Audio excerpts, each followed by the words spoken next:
really for the development part of it back then was they stuck you in a situation and you either performed or you didn't. And I remember when I was asking them about bolting, I wanted to mine. Miners made more money. Sure. And if I'm going to be down there for my time, I wanted to make as much as I could make. They stuck me with this big miner. He was a huge man. His name was Russ. And he's in there jacklegging. He drilled 26 holes, I think, shuts his jackleg off and says, get on that jackleg. Well, okay. I jumped on that jackleg. I drilled 6 holes. I couldn't move my arms anymore. And he took back over and he finished up drilling that round. I went home and I remember telling my wife, I'm like, he is a big guy. And I'm sure he's stronger than me, but he can't be that much stronger. Like, he can't be that much stronger.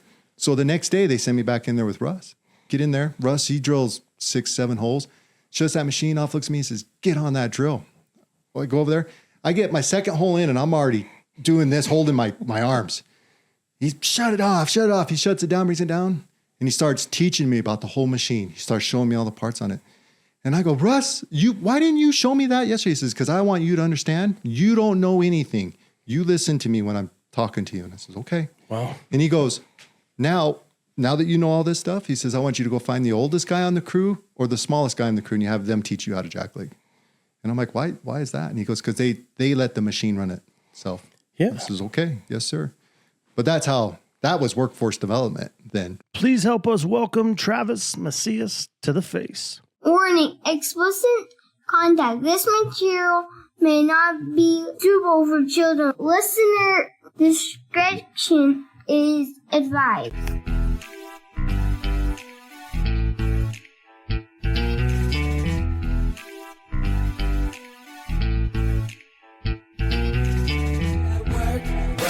Work all day.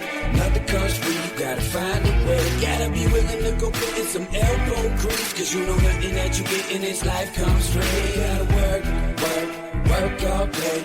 Gotta pay these bills. Hello, miners. Hello, podcast listeners. Welcome into Mining Minds. Welcome into the face. Sitting here with my man, Dino Brunson. Yo. We have the privilege and opportunity to hang out with 50 years in the game himself, Mr. Vern Goglio.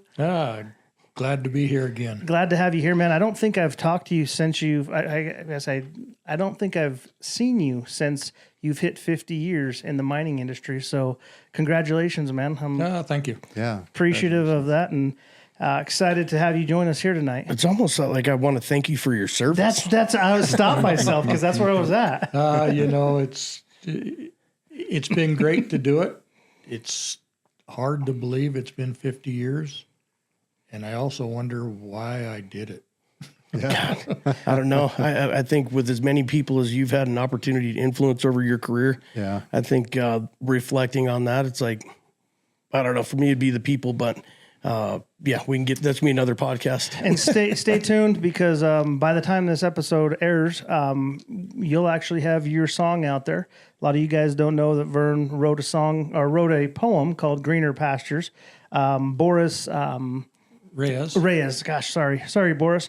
Boris Reyes actually turned it into a song, and it'll be up on our YouTube hopefully by the time this episode. Using AI for sure. Yep. And then Dino put together the video of it. So cool. I guess it was a group effort to get this thing out. But with all that said, we're here tonight with the man of the hour, Travis Macias, director at the Great Basin College here in Elko, Nevada. Yeah. What's up, man? Welcome in. Not much. Thanks for having me. This is a pretty cool setup you guys have going on here. Yeah, appreciate you coming out and actually riding your bike up the dirt road, bud. Yeah. I'm excited, dude, because we've talked about doing this for a while. You've got a lot of cool stuff going on. You've got 25 plus years in the game. Yeah. So excited to talk about and hear some of your stories. Start us out. Where'd you grow up? Where were you born? What was little Travis like? So I was born in Elko, but my first couple of years I was in Battle Mountain. I mainly grew up in Carlin. I'm a small town kid. Yeah. Railroader all the way. Yep, all the way. Grew up in Carlin. My wife's family and my dad's family are Carlin families, large families from there. So I met my wife in Carlin. We got married, had children. We raised our children in Elko. Did you play sports growing up at all? Yeah. So the Macias family's big in sports. So it was baseball, basketball, football, always, yeah. I wasn't any good at sports. But You were the runt of the family? I was, where I'm a Hispanic family, so they're all short. I'm like the tallest, biggest one. And I'm the worst one out of all of them when it comes to sports. They're like, dude, the cousins have the mailman's kid. Yeah. So growing up in Carlin, you said you met your wife, high school sweetheart? Yeah. So me and Brandy, I think we've been together for 34 years now. Wow. Gosh, you look so young, man. Yeah. Oh, I know. I got grandkids. I got grandkids at the house right now. Actually. Really? It's pretty cool. Yeah. Well, I know we'll get into that, but man, I shouldn't ask how old he is because Well, I'm coming up on 50. I'll be 50. really? Yep. Oh, okay. Dude, we don't age as well as most people, but No, dude, what is your key? I mean, did you sell Dude, your soul? I got diabetes. It's the best thing that ever happened to me. you had to really watch what you eat. Yeah. My wife is God bless my wife. She's an amazing woman. But when I found out that I had diabetes, because she doesn't tell me what to do. She doesn't tell me what I can and can't do. Right. Rarely. Right. When I had diabetes, she sat me down. She says, "You will eat what I make, and you will do it." Ooh. And I said, "Yes, ma'am." yeah. And it's been the best thing that's ever happened to me. You look good, man. That's for sure thing. I'm not trying to hit on you here, but I'm like, God, Dino, I look like I'm 70. What? Yeah, it's been a long month, man. Don't worry about it. I want to go back into the high school days, man. Growing up in Carlin, as a kid growing up in Carlin, maybe give the audience a little flavor of what that was like, because it sounds like you came from a mining family. Yeah, so my dad was a diesel mechanic and he worked at the mines. And I'm Gen X, so I was the definition of latchkey kid. Like I remember being 10 years old, cooking my own dinners, because my dad was working. I grew up with just my dad. And growing up in Carlin, it was a lot of like, I was always out at the river, or we didn't have a lot of money. I don't know why. My dad made good money at the mines. I think probably child support and stuff like that after he got divorced. But we'd go out and poach rabbit, poach deer, and that's what we ate. Like we had ramen noodles, potatoes, and whatever meat you poached. Whatever game. The Eklunds lived across the alley from me, and I'd go over there and steal firewood from them in the wintertime, so we had firewood. Yeah. But growing up in Carlin back then, so Carlin's changed a lot. And it's kind of sad for me these days to drive through Carlin. Like when I was growing up in Carlin, it was almost like a retirement town. It was a lot of older people lived there. The yards were immaculate. It was a beautiful, quiet town.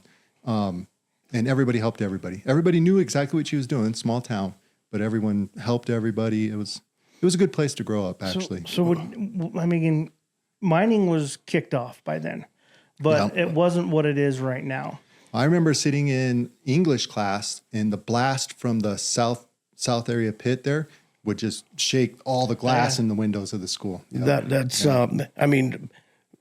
talking 80s right now. So the mines up here are very well sprouted, right? But you got Barrick and Newmont, to where I think that was probably a Newmont pit, right? Yeah, so that was all Newmont. So Carlin was originally a railroading town, right? So my grandfather worked at the railroad, but by the time I was born, it was gold mines, right? The railroad had started to move out. Well, the reason I asked that is because that little town that was, I wonder how the transient, because, a lot of people come in and out because of the mines here. I wonder how that has shaped it over the years. So I think, honestly, I think they made a mistake with that town. Like I remember Newmont saying, "We will build you a swimming pool. We will incur all the costs. All you have to do is maintain it." And the town wouldn't do it. And the town, I think, was just trying to not grow. They didn't want to be like Elko was exploding at the time, and the town was trying to stay small, nice neighborhood. But what they did is they really handicapped themselves. So now it's kind of a transient town, right? People are coming in and out all the time. And that's I would say it's probably a little less expensive to live, right? Than Elko. The house prices are a little different. It was built for a different community back then. It was, like you said, the retirement or a little bit easier living rather than a little city. Yeah, yeah. And I think the town today is suffering a little bit from it. I know they're trying to correct that, but I hope so. It's funny, I was driving through there the other day and I was thinking, like, I have this longing to go home. But when I drive through Carlin, that's not the town I grew up in. Mm-hmm. So home for me isn't a place anymore. Home for me is a time. Yep. And and that time it's gone. That's interesting. You know, that's an gone. interesting Yeah. statement, man. That's a deep thought, like provoking statement, because, and I'm going to tie this into maybe some of my thoughts lately, is the way the culture and society is right now.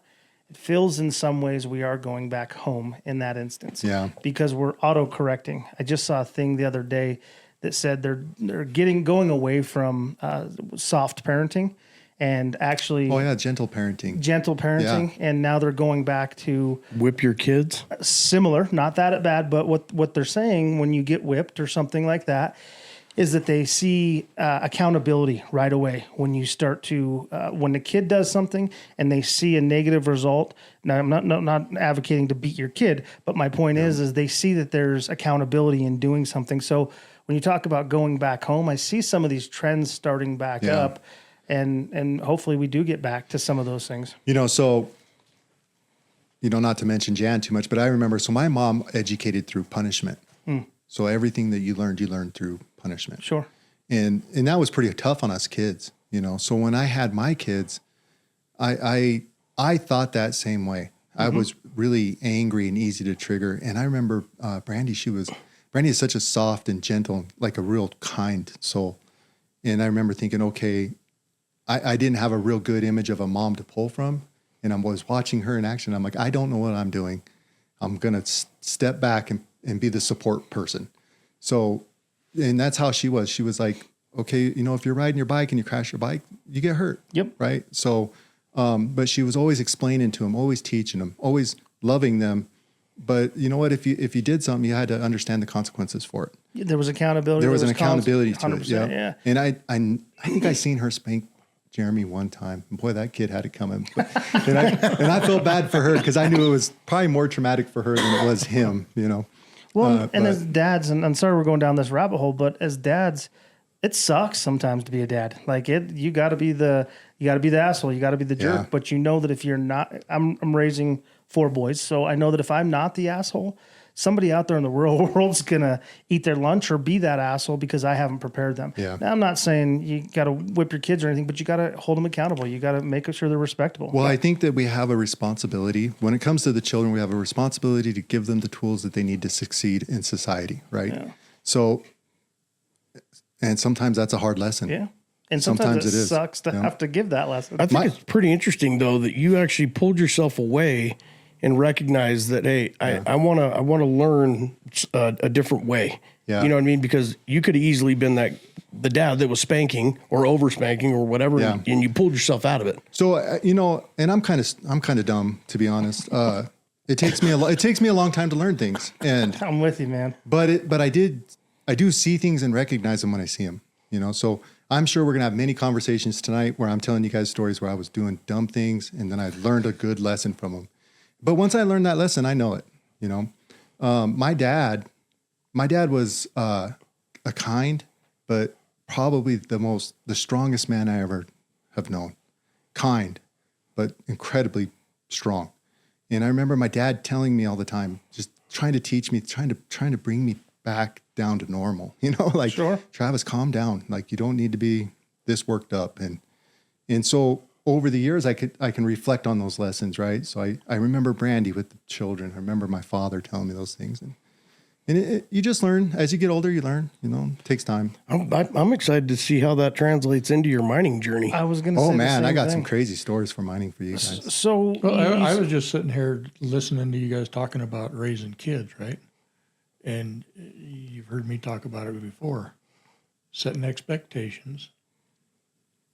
Once you set the expectations, then you can hold people to account. You got it. If you don't set expectations up front, even with your kids, if you don't set expectations, how the hell are they going to know whether they're doing right or wrong?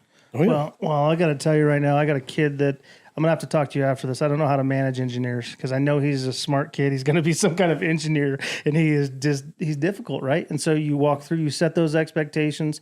You go, hey, I'm going to show you how to do this first. I'm going to walk you through how to do this. And then you're like, have you whipped him yet? No, maybe that's so your soft parenting skills are terrible. I need to pull that belt off, bud. Sponsoring this episode of the podcast, JSR Fleet Performance, supporting the people who keep mining moving. If you're a part of a training group or managing equipment operator development, you know it's not just about running gear, it's about running it right.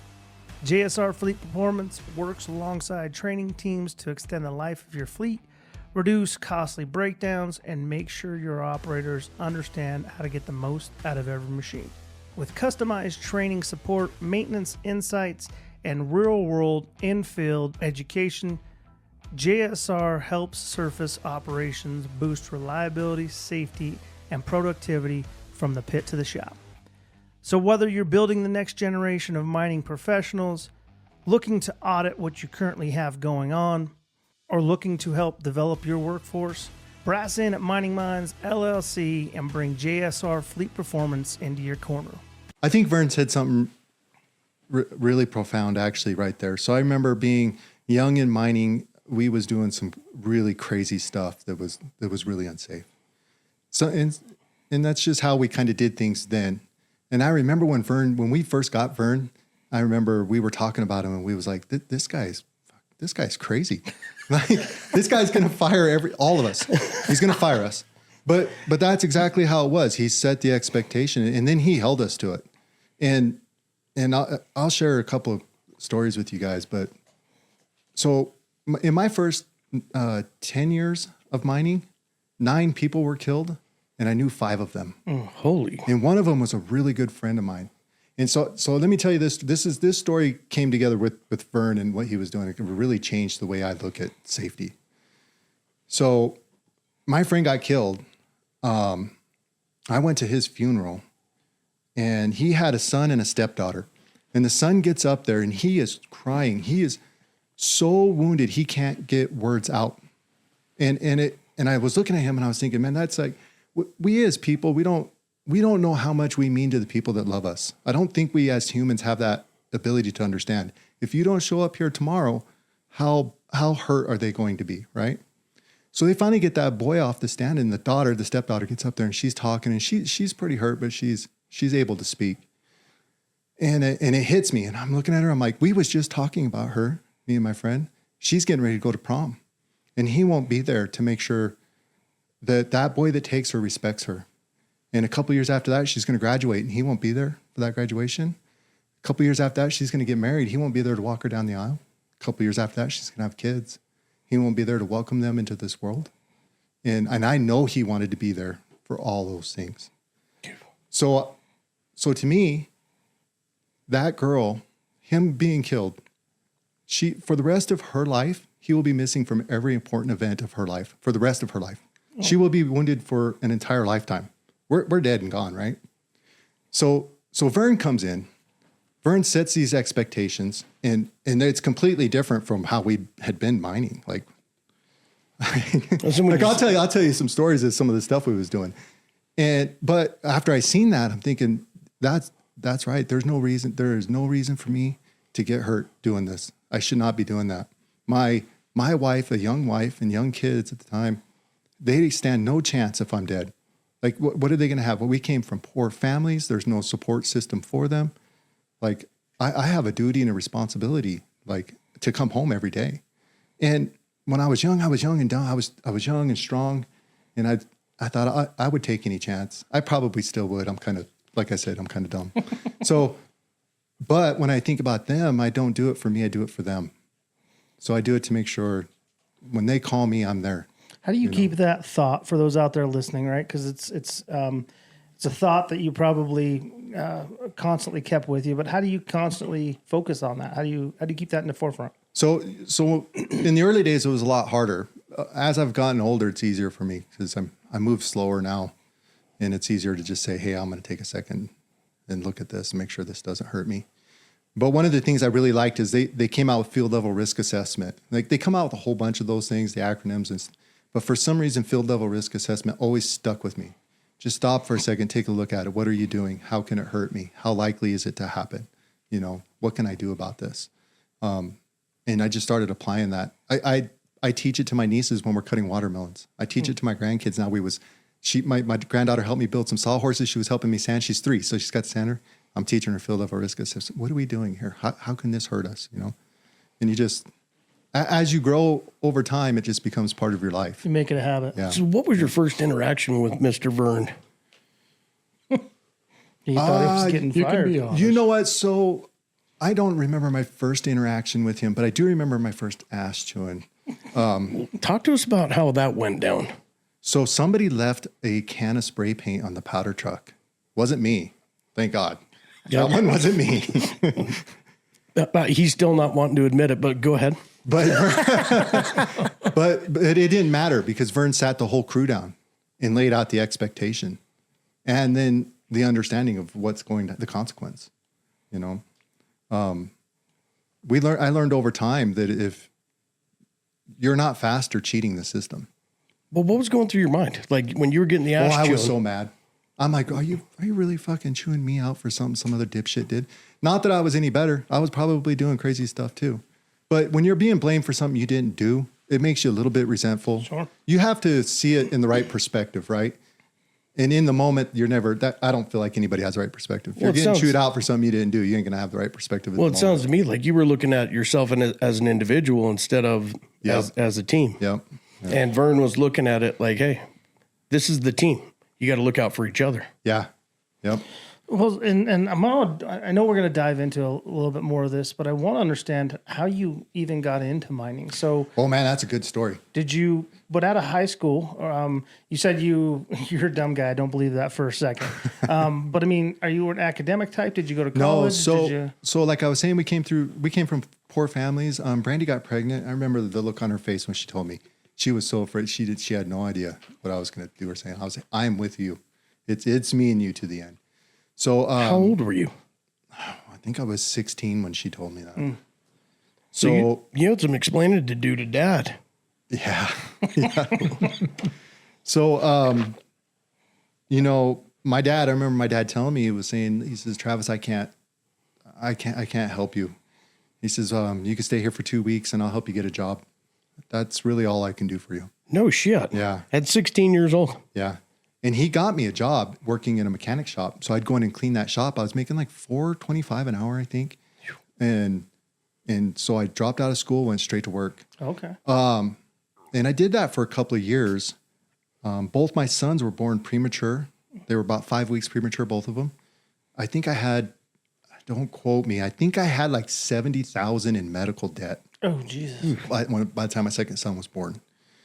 And no insurance or nothing. I'm like a part-time worker, right? I didn't even have a car. I had to bum rides to get to work. So, at this point, I'm imagining you're only 18 years old. Yeah. So I think I had just turned 18. I started working for Manpower, and that's what kind of started introducing me to the mines.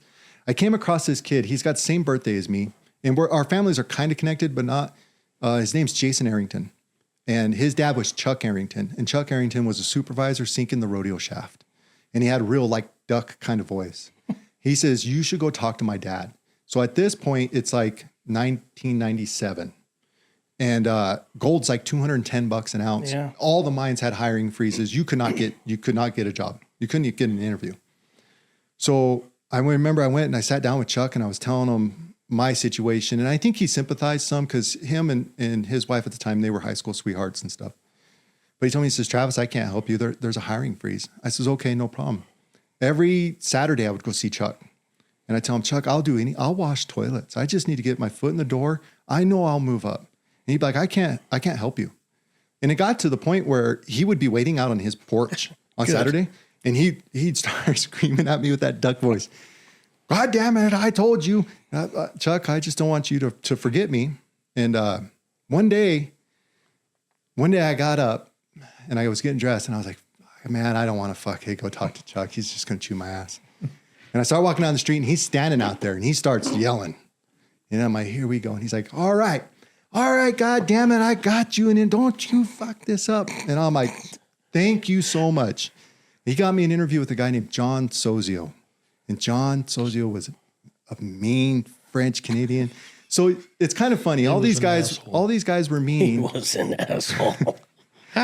They were mean, but on the same time, if you needed something, you called John.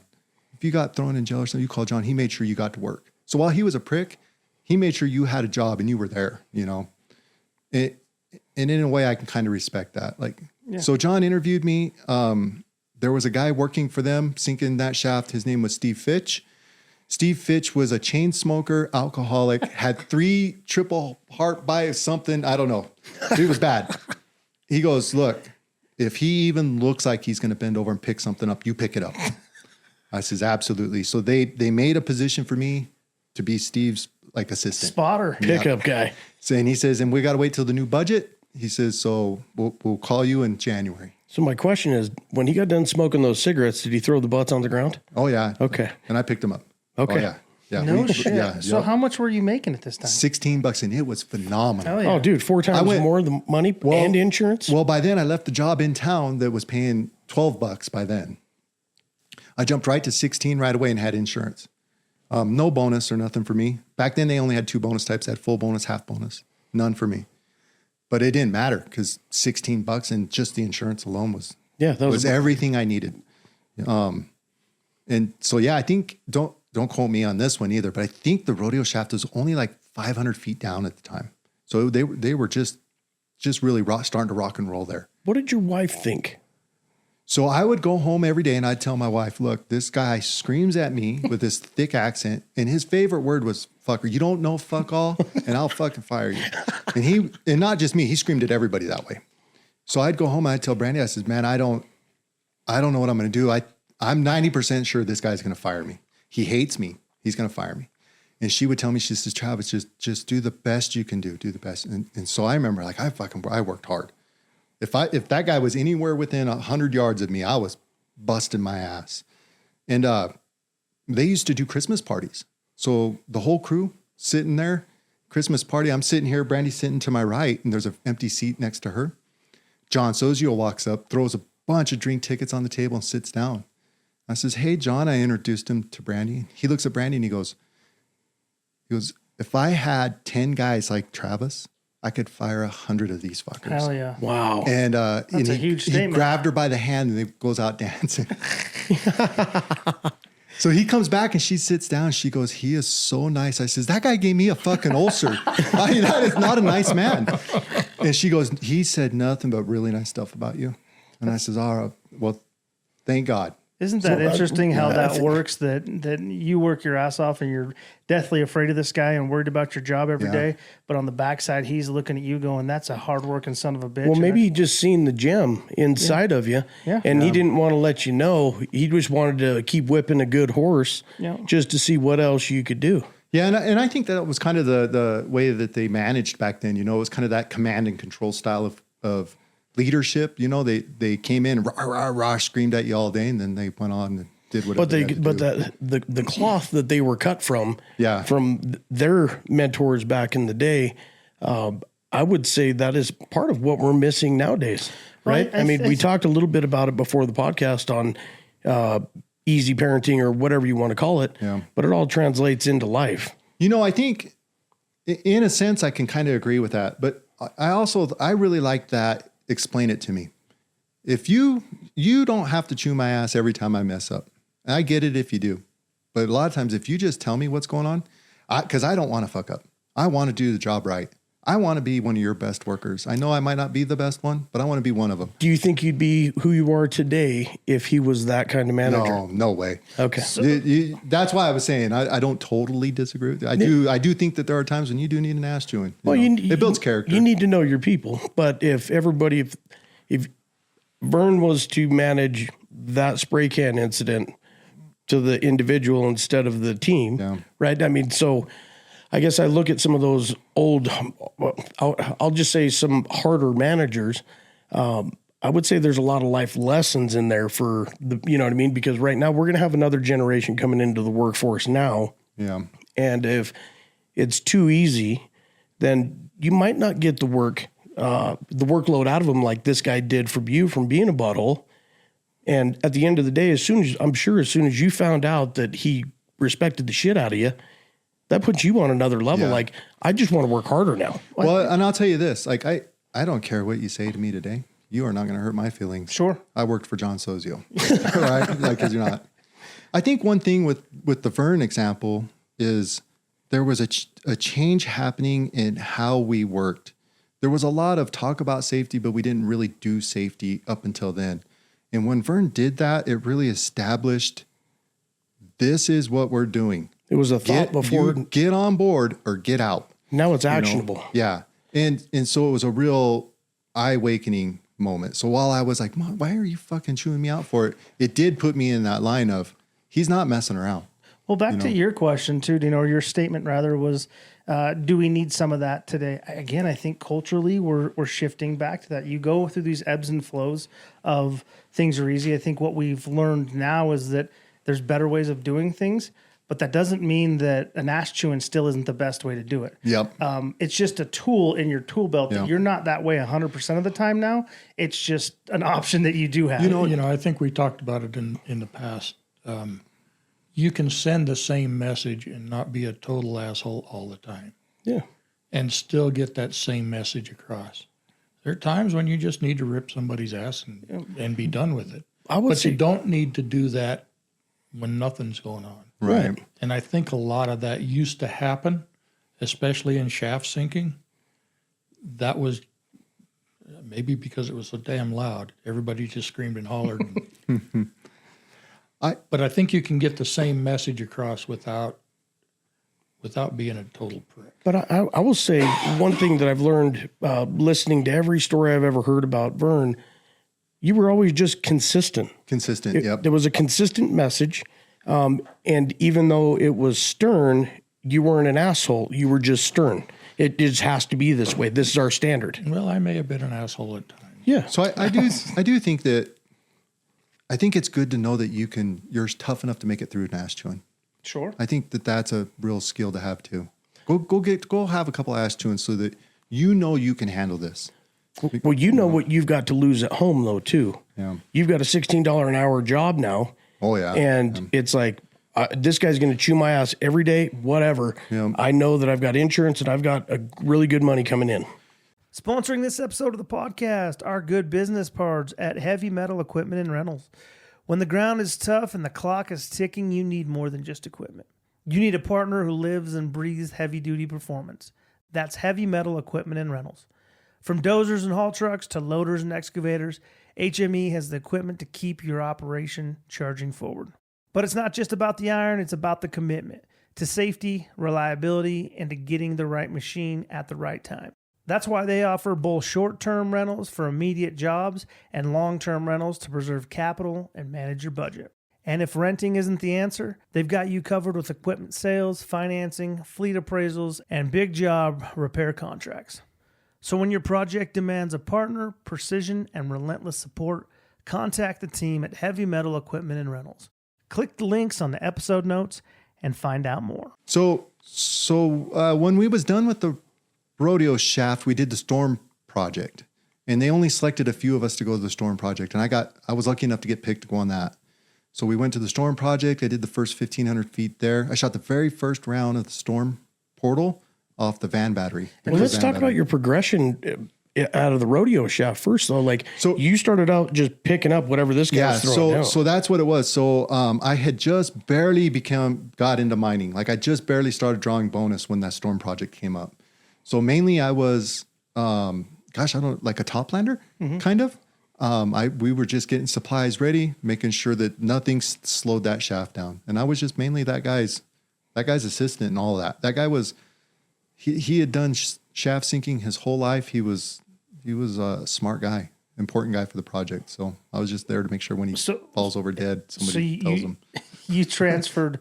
Basically, because of your work there and what you did there as a quote-unquote toplander, you were picked for the storm project? Yeah, so they only took one crew, and then they picked me to go as their toplander for over there. So I actually technically wasn't even a toplander. There was one toplander per crew. I was Steve's kind of like assistant. Yeah. I wasn't even actually a toplander, but when they shifted us all over there, they promoted me up to toplander, sent me over there with them. So what did that look like money-wise? So that was a big jump in money. And I don't even remember, it was, I want to say like $20 an hour and 50% bonus because they only had the tier 1, tier 2 bonus. But the bonus was capped at $15 and you got like 50 cents for safety. So it's $15.50 and I got half that. So I was living large. Yeah. It So growing up poor, you have no idea how to manage money. Yep. I've got all this money now and not doing anything responsible with it, you know. Your truck was worth more than your house? But yeah. But it sounds like you navigated that, and then you continued to make a name for yourself at Storm. And then they sent us all back to the rodeo. Once they did so what they did was like, they had a name for it and I can't remember, but they brought in the diamond drills and did all the finding of the ore bodies, you know. And then they brought us back to start mining it. And when they brought us back, by then I'd been in mining for a few years now. So I started thinking like, you know, I'm Mr. Joe Cool. I can do anything. You got the little swag. I had a bad attitude, man. I can't believe. When I think back on those times, sometimes I just shake my head. So at this point in the story, though, you're progressing at the site, but where is HR in this? Are they helping guide your career, or is it everybody that you're working with just telling you, hey, we're going to move you here, we're going to move you there? You know what? That was like Wild West. I don't even know who the HR person was back then. Like we never seen HR. We never seen safety reps. We never, for a long time. Not until, I don't want to say we never seen them until we went into production, but I don't recall seeing them until rodeo became a production mine. Once rodeo went production, then things started drastically changing, you know, but. I just want to make the correlation for the audience that, you know, we just did our workforce development podcast, and it's like, what did we do back then for our workforce development to really show guys like you that came into the industry that this is a career? But it sounds like nothing. And the guys at site managed to your best attributes, and they pushed you to where you were gonna go. So I think Travis alluded to it. He was a good hard worker. Yeah.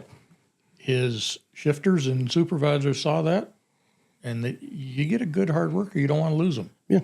So you make sure that they've got the right tools, so you can keep them somewhere. And you put them in a position to continue to excel. Yeah. And I think there's a lot of value in that for the workforce development people that might be listening to the podcast. Is you have to be where the work's at. You have to understand who your people are, but how they work and what motivates them. And really that's where the career development, you know, in your case, I don't know how that would have maybe changed anything, but go ahead and I guess. And I'm going to bet that Travis spoke up and said, I want to do something more. Yep. Because if he'd have never said that, wouldn't have gotten the opportunity. Yeah, you absolutely had to do that. Yeah, and I do remember doing that. You know, really for the development part of it back then was they stuck you in a situation and you either performed or you didn't. And I remember when I was asking them about bolting, I wanted to mine. Miners made more money. Sure. And if I'm going to be down there for my time, I wanted to make as much as I could make. They stuck me with this big miner. He was a huge man. His name was Russ, and he's in there jacklegging. He drilled 26 holes, I think. Shuts his jackleg off and says, "Get on that jackleg." So okay.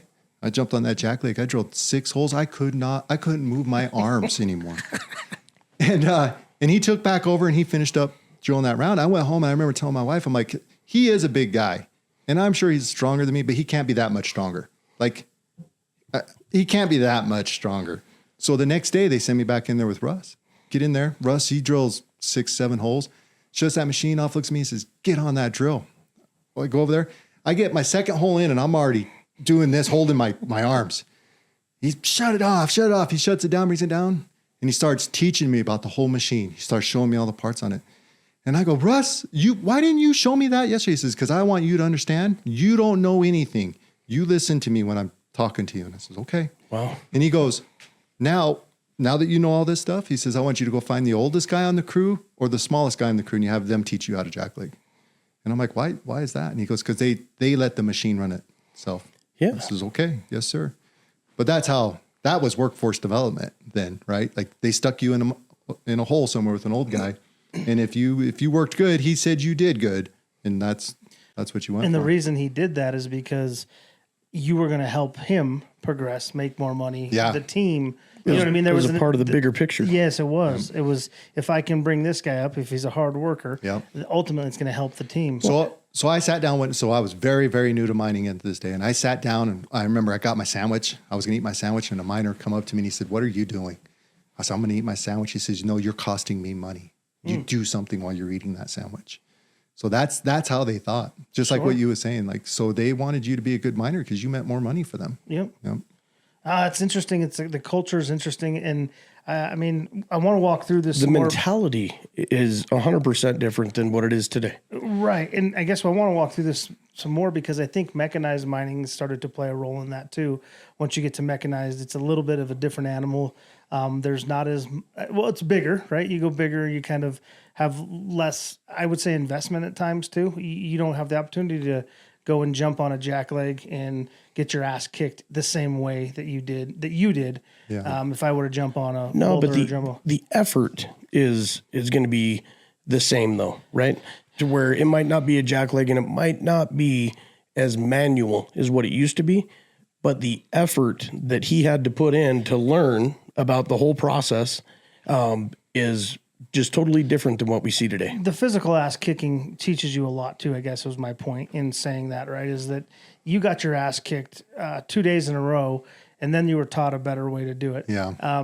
Physically. And that has a way of turning your opinions or thoughts and straightening you out a little bit. Yeah.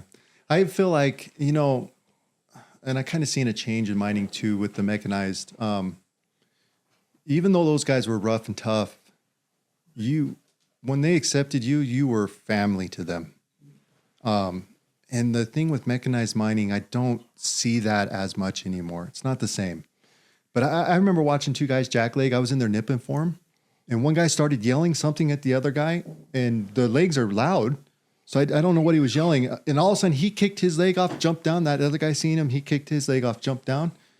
They rolled on the ground for about a minute and a half, throwing punch, got up, brushed themselves off, jumped back on their machines. And the whole time, I'm like, what the hell's going on here? And that night, we were all down. They used to have a little bar called the Stumble Inn. We were down at the Stumble Inn drinking beers, and they whatever it was, they were over it. They took care of each other, you know. What did the shower look like at that point? Oh man, the showers were wild. We'll have to get it. We'll get there. But I would imagine you're rolling around the ground in the drift. You get back to work. You know the shower is going to be different that day, and then you get to the Stumble Inn, and I mean, but at this point in the game, you're realizing that it's a family. Yeah, they just took care of each other, and I don't. But not everybody's allowed in that group either. No. You got to prove yourself. Yeah, you got to earn your stripes. Yep. And I know some miners are still that way, but I do notice that it's changed quite a bit. And I think it's because, like, you know, in the old days, you had a guy physically working hard, putting in bolts, and if somebody came in and started nipping for him, there's gratitude in that, right? You're helping him accomplish a task. You're making money together, your team. And now you have, like, a bolter pulls in. The last time when I left mining, the last bolt round I seen being bolted up had a bolter in it. I went in and got in that bolter. The guy had all of his food out on the dash. He had a movie up on his phone. He had AC going on with the music playing in the background. He didn't even have his boots on. He had like little nurse slipper booties on his feet, and he was just bolting. And I was like, there's no way to build that camaraderie, that brotherhood, you know, when the life's like that, you know. I think that we have the opportunity to do the same thing, even though we have mechanized mining. I think we, as managers and miners, we need to be at the face. We need to be where the work's at. I mean, everything you said to this point has been about the work, and the decisions are made with the guys that are doing the work. Yeah. Right now, we've stepped back a little bit to where I correlate it with the statement that hard times make strong men. Strong men make weak times. And I think we're from that generation that you came from the strong men. Yeah. And now we've got this whole push to diversity and inclusion and making people feel comfortable. And it's like, that's okay to a point, but you start pulling away from that culture that we were cut from. And I think that's what we're seeing. Well, you're incentivizing them differently too. You knew what that working or eating and stopping and eating cost money, right? Yep. And now people go in and I'm just going to collect a check. Yep. So I think they're less invested. Too. Well, they say, I deserve a break. So I think that the bonus system baffles me today because there's not a direct correlation between the work that you're doing and the bonus. They say that there is, but there's not, because I've watched mucker hands go in and sit for 20 minutes and BS. How can you afford that? That should be reflected on your bonus. But you know why they do it? Because nobody's at the face. Yeah. Yeah, but you can't be everywhere all the time either. But you can set that expectation as a supervisor for sure. I'd like to make a comment on the diversity inclusion part. Like when I was in the training mine, we had 2 transgender kids come through. And I told them, I says, look, as an older miner, I don't care. What I care about is results. Yes. I want you to be safe. I want you to get in that truck, and I want you to get loads. So if you have a question, call me. If you need something, call me. Yep. Go get it. Like I don't care about your personal life. I don't care who you're having sex with. Yep. What I care is, are you safe, and are you capable to do the work? And I think, can you work as a team? I think you're spot on. I think that's been my experience. It's like either you're a good person or you're not. Either you're a good worker or you're not. Yeah. That's what you were judged on. Didn't matter if you were black, white, woman. And don't get me wrong, people go through some shit. I'm not saying that people don't go through shit. What I am saying is that if you're a hard worker out there and you're a good person, 9 times out of 10, you're going to fit in just with everybody else. It didn't matter what walk of life you came from. A miner's a miner.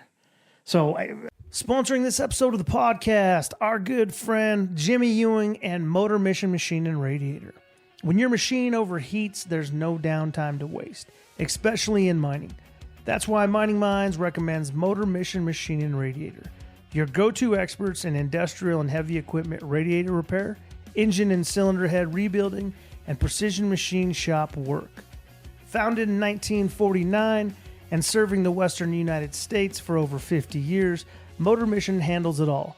Radiators and coolers from passenger vehicles to massive mining shovels and full machine shop services like honing, line boring, and crankshaft balancing.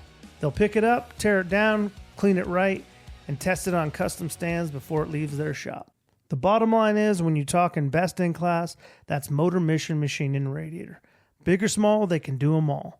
In the story, you were just you just went over to the project. Where was so? I think we were back at the rodeo. Storm rodeo. Yeah, we did Storm. We ended up back at the rodeo, and rodeo switched over into production. And about that time, I was getting real.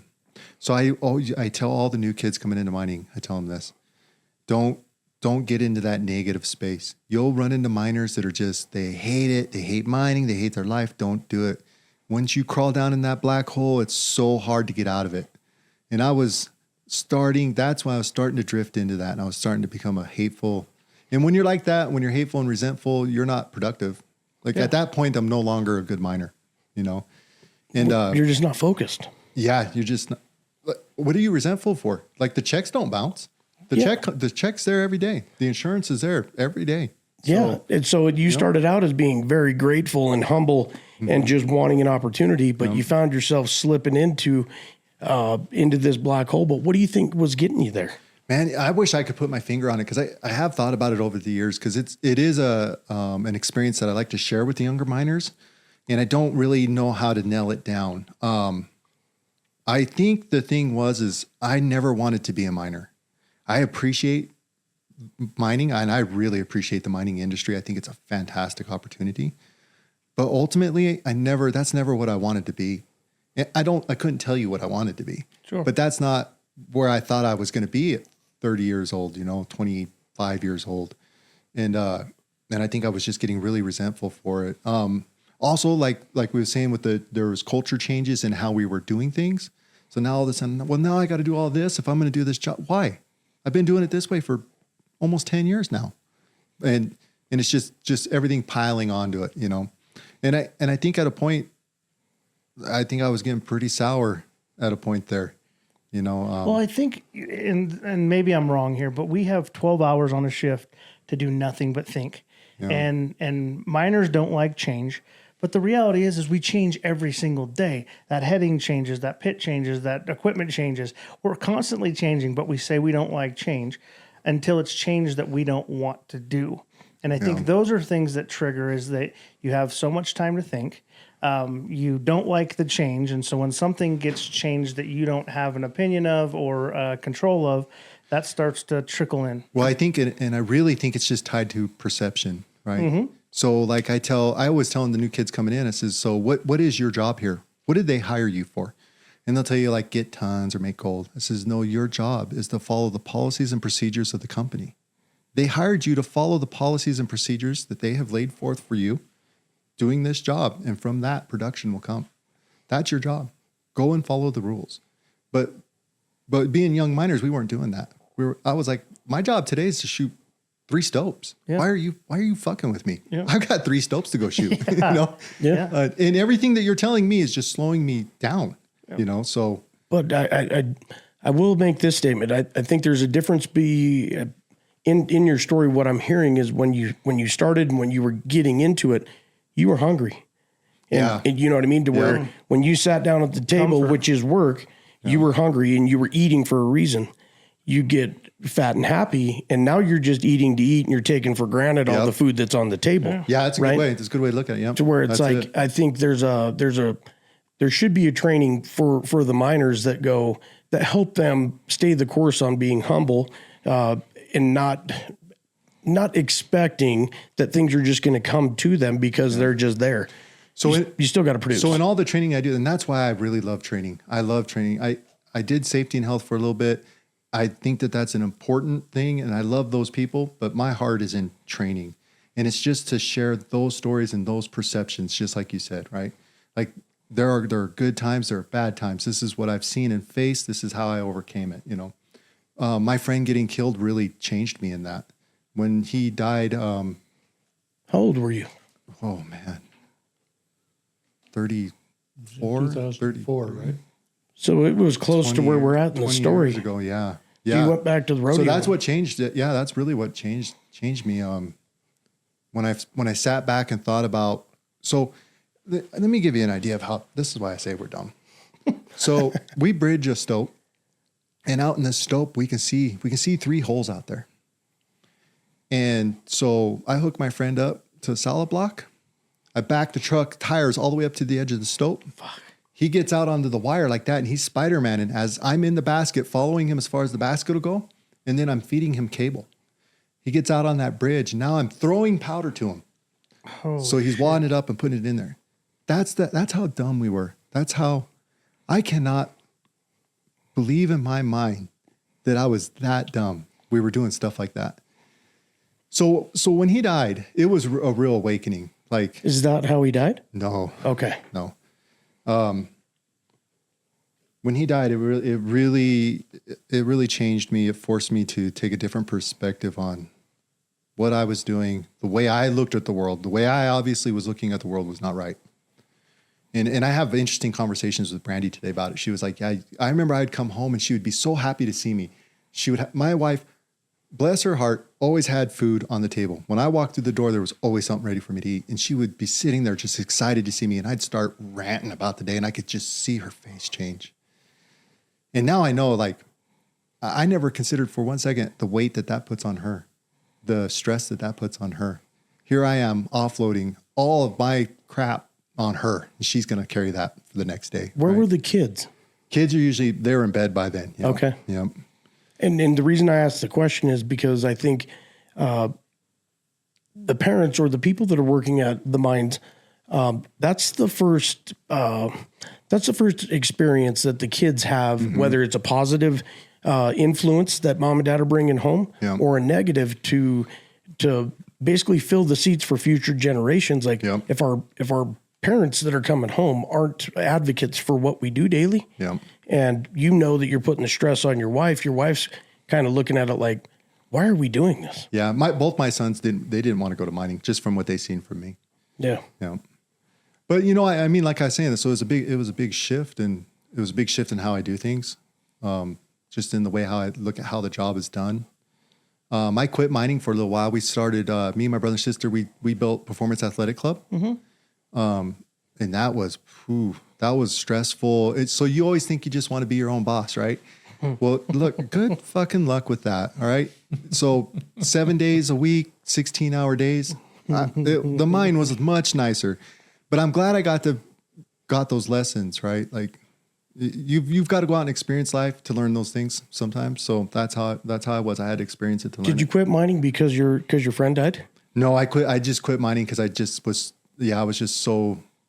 was just in such a dark place with it. I was so mentally resentful. tapped out. I just couldn't do it no more. So when you I quit, couldn't do it. when you left mining, what were you at that time? I mean, were you I was running equipment? I was on the stope crew. I was so.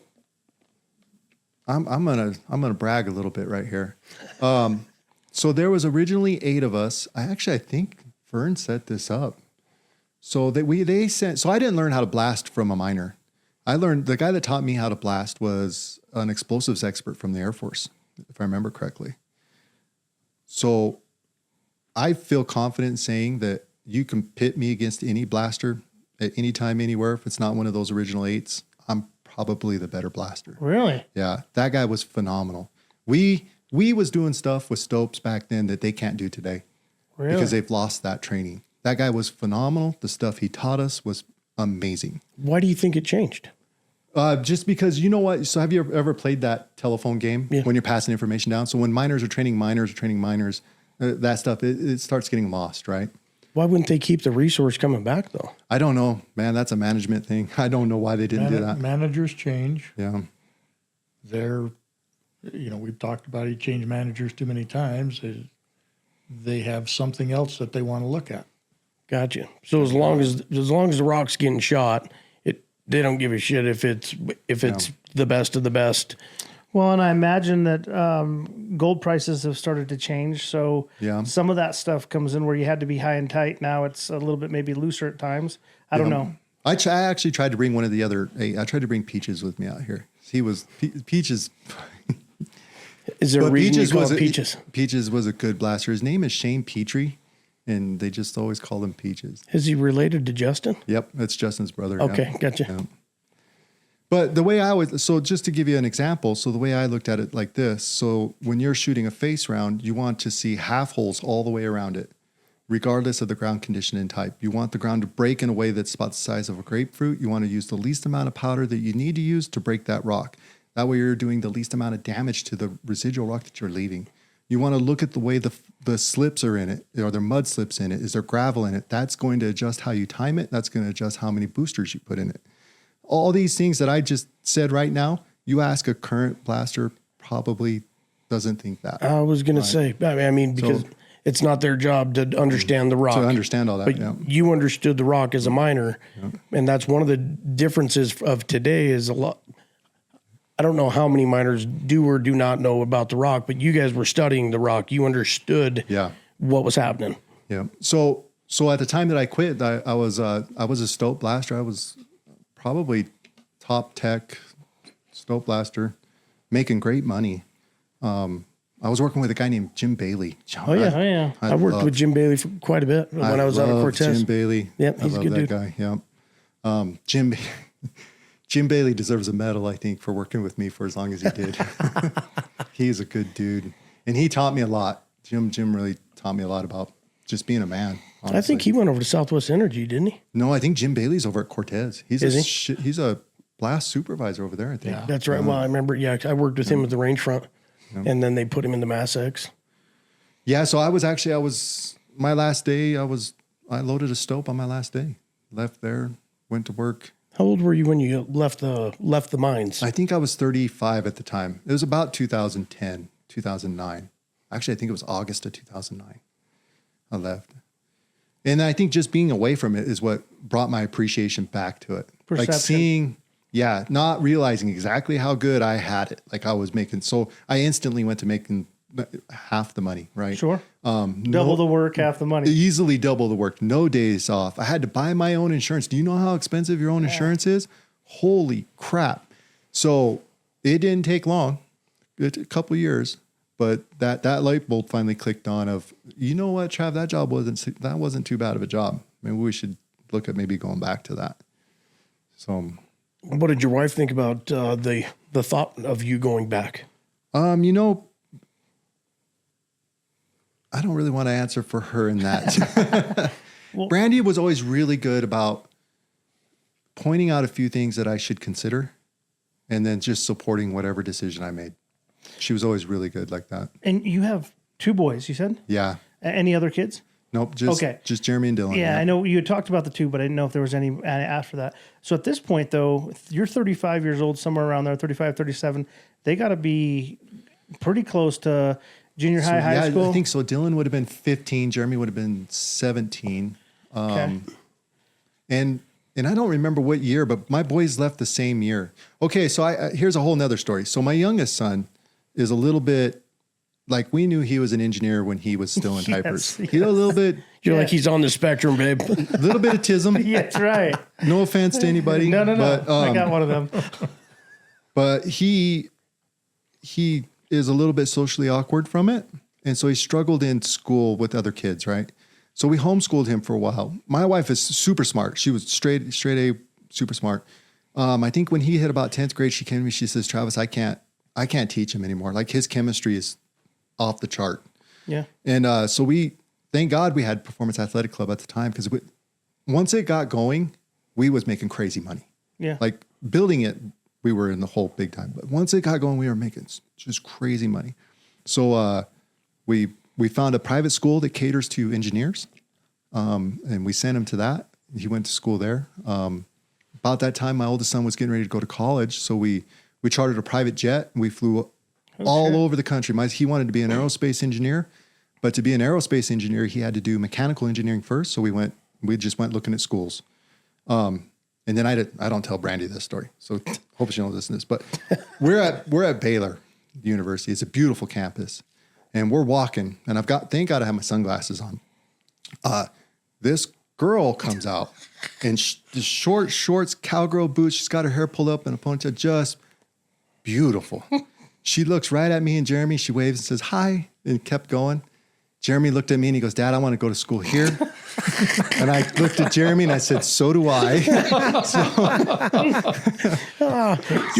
As you're in your charter jet. Yeah. So that's how they picked Baylor. So he went to Baylor. So they both left that same year. So we were like empty nesters. But I got to imagine at that point, when you decided to take the leap and go get away from mining, you got young kids, you got college on the way coming up, you got things to think about. So it probably wasn't an easy decision to make anyway. No, I was so stressed. I remember I was standing in my backyard, just staring up at the sky, I remember, and feeling like, I don't even know how to explain it, just so much weight on me, so much stress, and thinking, I don't know what I'm doing.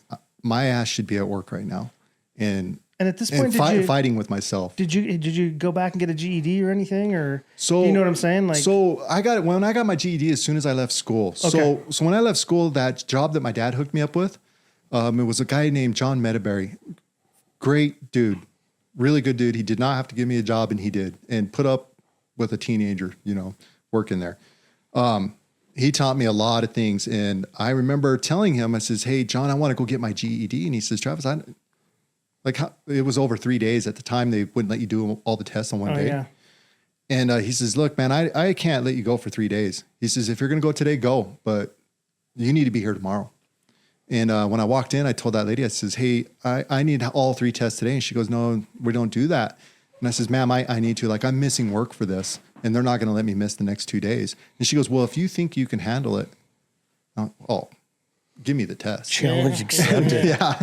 And I was standing in line with people that I knew from school that were on their second and third tries. And I'm like, is it really that hard? Because now I'm starting to get nervous. Yeah. But took the test. It took 3 months to get the results back. And they came back, boom, got it. It was a piece of cake. Okay, cool. Yeah.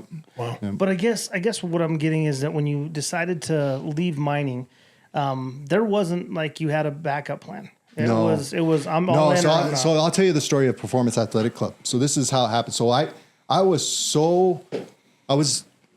in such a bad place in mining. When I finally quit, I quit with nothing. I had nothing planned.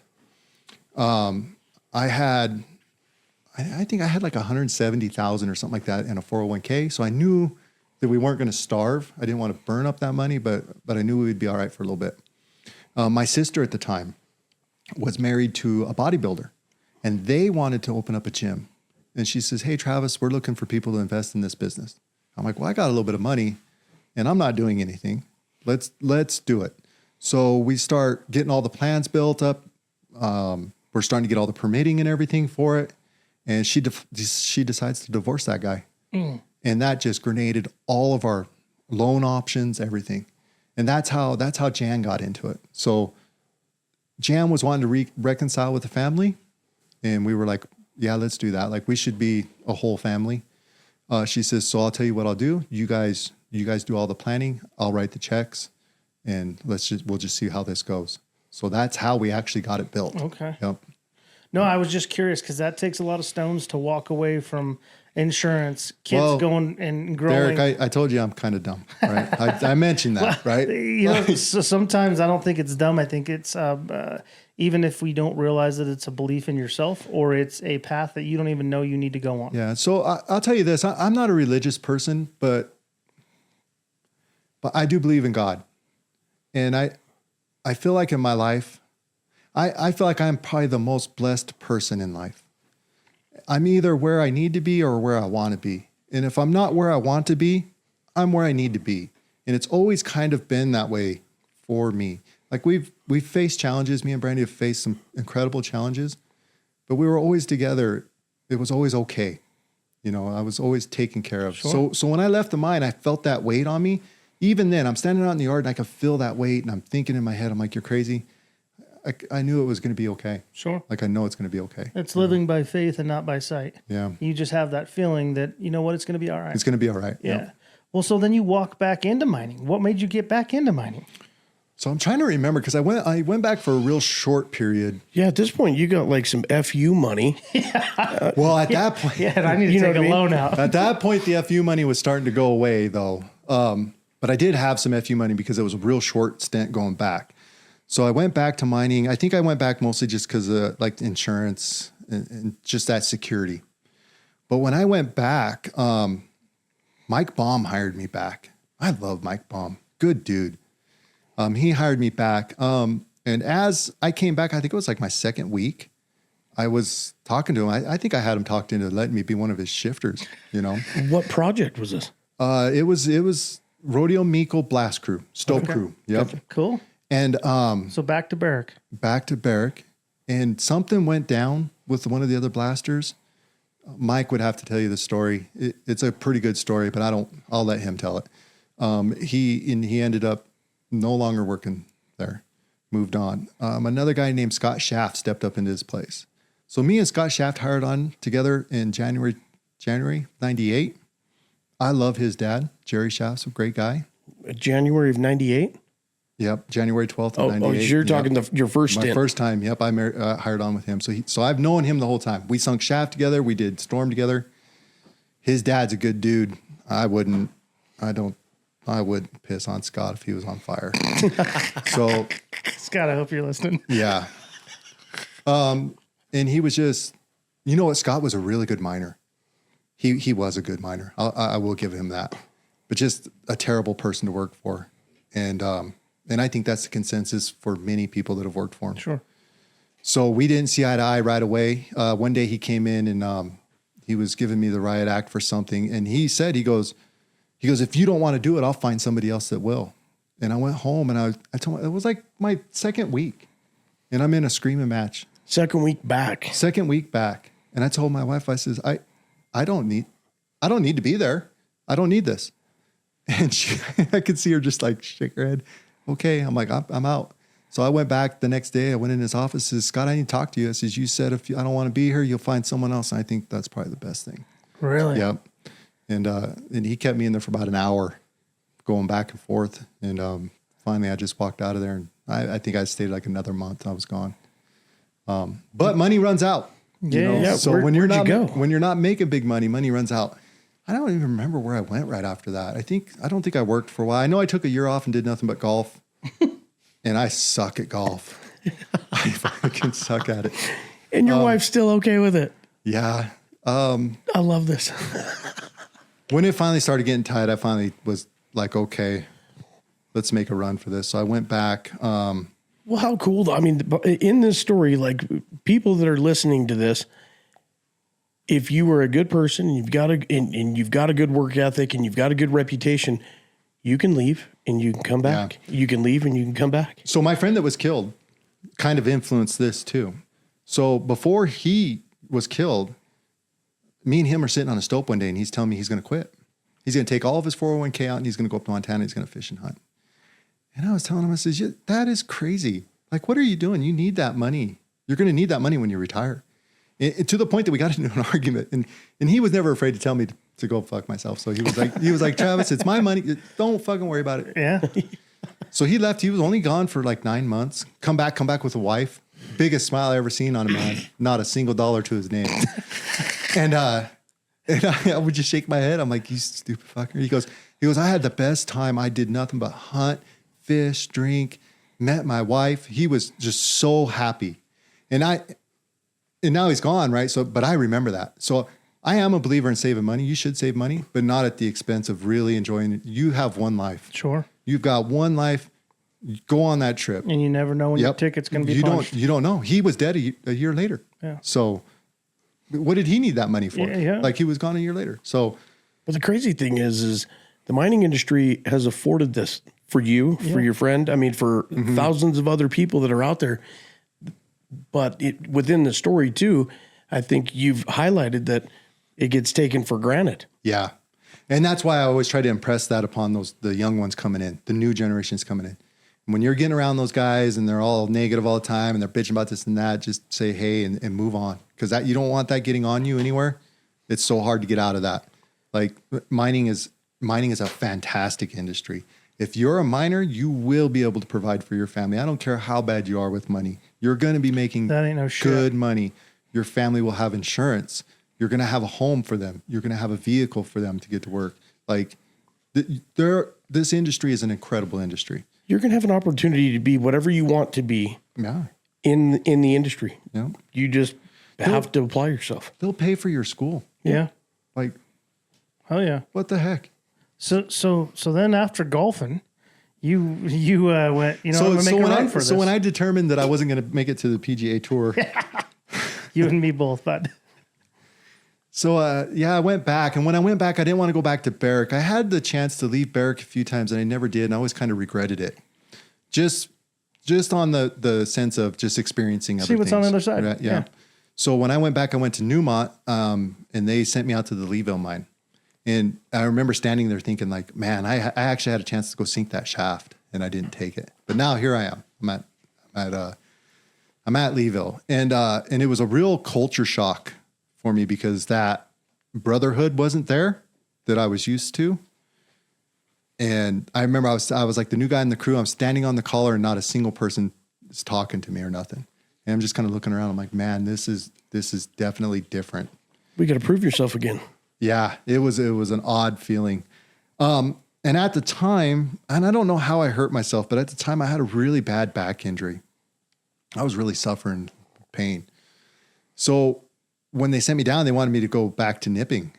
And I threw a fit. I'm like, I can't do this. Like I'm too old for nipping. I didn't want to tell them because I'm hurt. But my back was just so messed up I couldn't do it. And but they were good about it. They were like, okay, well, we'll put you on something else. And eventually they let me run a mucker. And I could tough it out enough on a mucker. I could run a mucker all night. So that's what I was doing for them. It did get to the point where I was like, I couldn't sleep because my back was hurting so bad. I was starting to drag my right leg. I actually have a nerve damage in this right leg. I can't feel 3 of my toes anymore from it. And when it finally was getting to that point where I was dragging my leg, I had a really cool opportunity come up. Well, what happened was another guy came in new, and he was standing on the collar all by himself like I was. I went up and started talking to him because I'm like, fuck this. I'm not doing this. So I went up, I introduced myself to him. Well, he just happened to be on the shaft crew. He made friends with the Leeville planner, and they come up with a new position. They needed people to manage the yards on the surface. Well, because I made friends with that guy, he knew my back was hurting and stuff. He says, hey, Trav, why don't you quit mining and come up here? And I says, let's do it. So I was talking to that planner. That planner gave me that job. And that's how I got back out of mining, but was still working for the mines. Gotcha. I did that for a while. I ended up having a surgery done on my back. Best thing I've ever done. I wish I'd have done that years ago. I was looking at the doctor when I was getting ready to go in. I says, hey, like I'm in so much pain now. This leg's not worth it. Like, so how long until there's relief? And he goes, it could take weeks. And I'm like, man, I don't know if I have weeks left in me. So when they put me out, then when they woke me up, pain-free, been pain-free ever since. Oh, shit. Yep. And he told me, he says, when he was in there cutting out, like I had a blown out disc and some other stuff. He says he had to move some nerves in there, and he was looking down my nerve channels and they were just full of spurs. He goes, the surgery was supposed to take an hour and it ended up taking 3. He said, I was just in there cleaning that out. So I think that's what it was those spurs. Holy cow. So, so I'm on the surface. I'm almost healthy again. I'm like, oh man, I can go back mining now. And I'm seeing dollar signs. Yeah, I'll go and nip. I can do it now. And that operations planner quit. He rage quit, threw a fit, quit. So I was covering for his position, doing my job. And I thought, well, maybe I have a shot at operations planner. Maybe I should try that. I am getting older and that might be better for me. How old are you at this time? So that was just a few years ago. So I was 46 or something like that. So short range, long range, mid range? So he was just an operations planner. Yeah. He just ordered parts and tools. Oh, I'm sorry. Yeah. Yep, Okay. Yeah. Sorry. Yep, ordered powder. Yeah. Yep. And for some reason, well, NGM took over and that's when he rage quit. And then for some reason they came in and sat me down and they said, Travis, we're restructuring all the bonus. We're going to cut, it was like $1,700 out of my check. Ooh. And I says, wait, so you want me to do Eddie's job and you want me to continue doing my job and you want to cut $1,700 out of my check. And they looked right at me and they says, that's how it is. And it just brought me right back to that, you're just a number mentality, right? And I looked at him and I says, no problem. I'm going back mining. This is perfect. We got spots for you here. And I says, nope, I'm going somewhere else. So I applied for a job for El Nino. Mm-hmm. I went over there. My second day at El Nino, I walk in and Lance Thurston's standing in there. And I look at Lance and I hadn't seen Lance. And at that point, I hadn't seen him in like 20 years.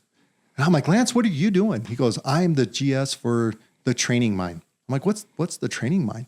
And he starts telling me about it. And I'm like, oh, that's cool. And he goes, you should come work for me. And I said, I should come work for you. And that's how I got into training. No shit. So my second day at El Nino, I walk into the GS's office there and say, hey, I have an opportunity to go to the training mine. He goes, you've been here for 2 days. But you were back into the group that you knew. Yeah. Yep.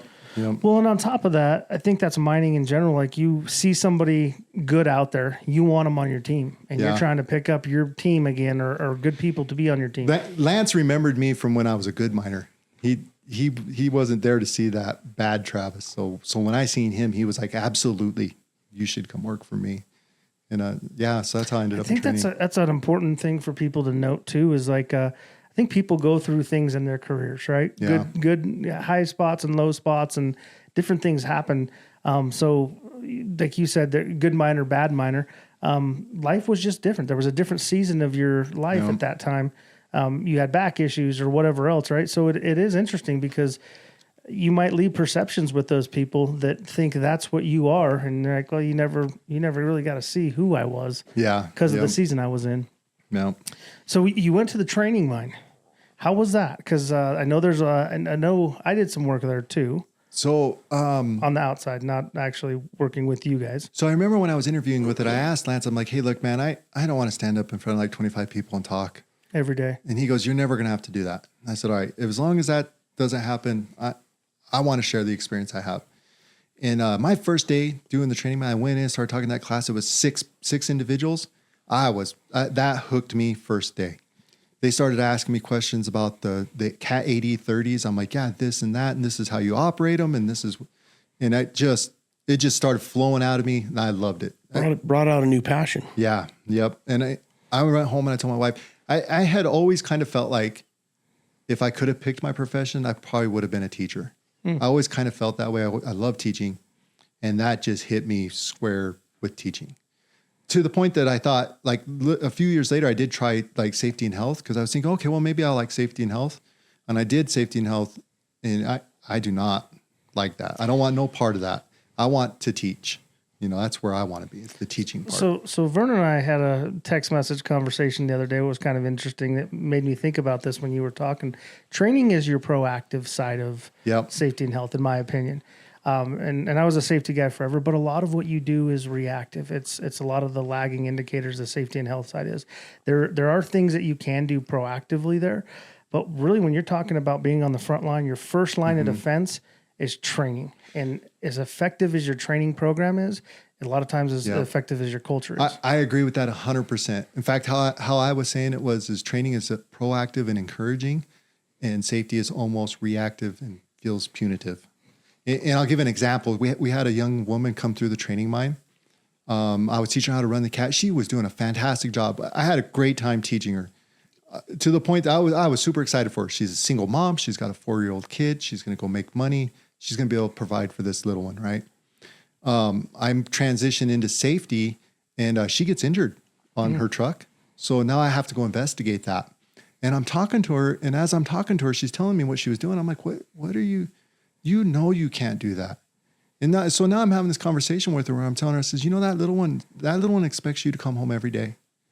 And one of these days she's going to be old enough that she's going to need to know things from her mom. You're not going to be around to teach her those things.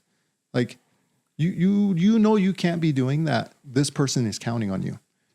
And when I went home, I was thinking that's not the conversation I want to have with people. The conversation I want to have is the encouraging one. You can do it. Let me show you how to do this. Yeah. You're going to make great money and be able to provide for your family. Raising up part, right? How do you incorporate that into the training side of things? You know what I mean? Is there an opportunity to utilize those experiences and not have an ass chew 'em, but have an education piece up front to where that's where the focus is, So I think, and this is just my opinion, but I think really the best thing to do is open it up to where it's a safe space for everybody to talk. Like let them ask dumb questions, and answer them honestly, and keep it open and free. So to give you an example of that, we had some kids in for fall protection training. The kid says, well, once I fall, I'll just use that cable to climb back up. I says, okay, so let's talk about that. That's a good point. Let's talk about that because people think that, right? So that cable's this big around, it's 1/4-inch cable. You're not going to really be able to grip that and go back up. And think about this. Once you hit, all of your shock suspension has been tripped. So if you make it halfway up and you fall again, what is your protection now? Like that's not a real thing. You're not going to be able to climb back up. What you really need to do is make sure you are in a safe position for rescue to come get you. You shouldn't be working alone, and your partner should have made a plan with your partner for rescue should something like this happen. That should be a part of your field level risk assessment. Absolutely. Yep. So I think anytime you're tying those experiences to training, you just really, I want to sit with them and talk like this for a while just to get them comfortable with talking to me. I want them comfortable talking with me so that they're comfortable saying something stupid. If they have something stupid to say it. Let's talk about it. How do you brace the new employees, or do you brace the new employees for the older miners that they might have to have conversations with that they might not like? So, and I tell them this too. I says, so what I'm teaching you in here and what they're doing out there is not always going to align. But that's where you are going to have to make that decision. And I usually share that story about my friend and how it affected me. I share that story with them and I tell them, look, your job here is to follow the policies and procedures of the company. It's not to pull rocks. So when they are doing that, you're going to have to make that choice. Are you going to be safe for you? Are you going to be safe for your family? Whatever resonates with you, or are you going to take that chance? Because that chance means you might not come home. So I'll tell you right now, as we're talking about training and safety and all this, the one beauty benefit of training is the knowledge. So everybody wants to understand the why. But what I found in my career is not very many people actually understood the why. My trainer specifically, right? So when I got into a position to train, why do you do this for fall protection? Why do you do that, right? And so to me, that stretches whether you're a new miner or you've been there for 10 years, that why is still important. And then you sprinkle in experiences and different things that have come along. And to me, that's where you get to make training impactful. And you have people come up to say, holy shit, I've never thought about it like that. So let me ask you this question, because I agree with that. But I find this challenge in that way of doing it, right? That philosophy. Those blanket decisions, those blanket safety policies. Those ones are so hard to give the why for. Like, why are you chalking your truck on both sides when it's on a ramp? Sure. Well, I know it's never going to roll uphill. But the thing is half the time you're parking on, you don't know it's a grade. It looks flat. I mean, so those blanket decisions really make that why challenging. You see what I'm saying? 100% they do. Yep. And then at that point, you just got to be real with somebody, because if you start bullshitting, I don't know the why. Yeah. We talked about it a little bit earlier, the law of diminishing returns, right?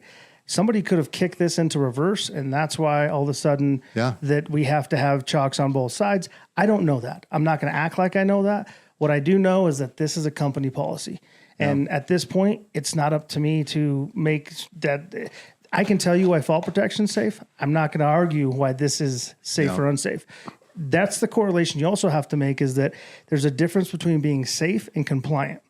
Those are two distinctly different things. So I always use the example of the guys that were iron workers that were up on, all you had to do back in the day is have a card that said I was an iron worker. You didn't need any fall protection. They were at that point compliant, but were they safe? Yeah. Not as they are today, where they have fall protection. So there's a real side of the training portion that you have to have and pass down to these guys in order for them. And then you have to tell them, listen, man, like, not everything's perfect. These tools that we have are for you. Like, whether you do it or not, I can't force you to do it, but they're legally you have to do some of them. But at the end of the day, they're there for you. Use them. You get paid to use them. Yeah, use them. There's a bigger picture too. It's not just about that site. It's about the industry as a whole. Sure. And some of the blanket policies that we have as an industry are because we've had some things happen that might not be directly related to this site, but it's, you know what I mean, to where it is hard to explain. But there's got to be a general understanding is that there's miners that came before you. We know that you were the only one that is a miner now. But some of these things have been written in blood, unfortunately, that have caused us to have some of these policies that we might not understand, but we just need to do. The other problem is that safety people have made careers out of putting shit into place that don't make sense. Mm-hmm. Right? As a career safety guy, right? Like wearing your hard hat underground, like you wear your hard hat inside the cab of an 8030. If there's something that's going to go through that cab, it's going through your hard hat, it's going through you. Right. It doesn't really make sense for that. And it's so tall that when you're in there bouncing around, the only time I've ever hurt my neck was wearing my hard hat in a cab 8030. Maybe that's how you hurt your back, man. But I think that's true. Like, some people's jobs are to make safety rules, and that's what they got to do. They have to put a KPI out there in order to make sure that they're producing or they're doing something. And I'm not bagging on safety people, man. I was there for a while. Yeah. It's still very important to me. I just take a realistic approach on how I guess, have conversations, because I think we should treat people like adults. And yes, we need to have bumpers, but too often I've seen policies that were way over robust. It's like, nobody's even reading these. So how effective are they?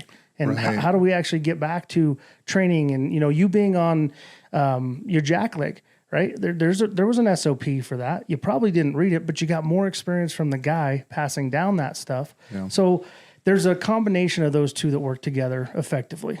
Yeah, I always feel bad when I'm bagging on safety, because I know so many safety people, and they're fantastic people. Yes, I love them. Like safety people. A lot of my friends. No, but they're great. They really are genuinely great people. They want to help people, right?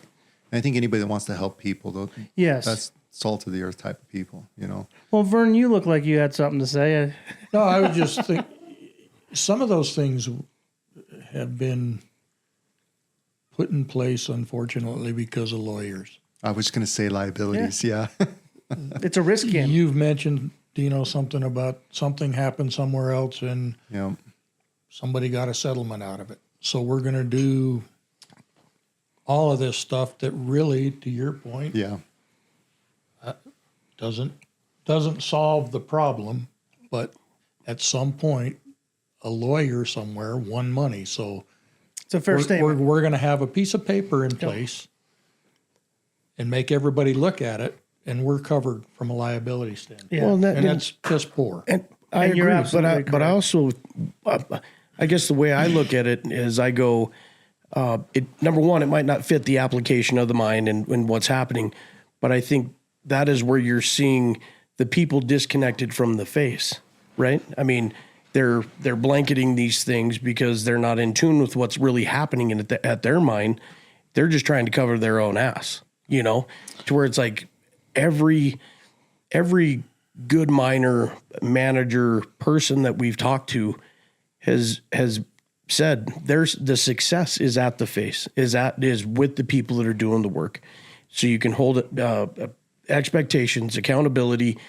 You can create that family, the camaraderie. But once you take a step back and you don't know what your people are doing as a manager, when things like this get blanketed, you don't have a leg to stand on because you are disconnected that much from the actual work that's going on that you can't stand up for what's right or wrong for your property.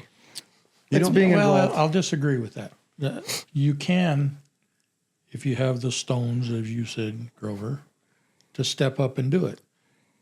You can't. I'll be the first to say, if there's a policy or procedure out there, you can't not follow it. But you have an opportunity to go in and see what you can do about changing it to make it make sense for your stop.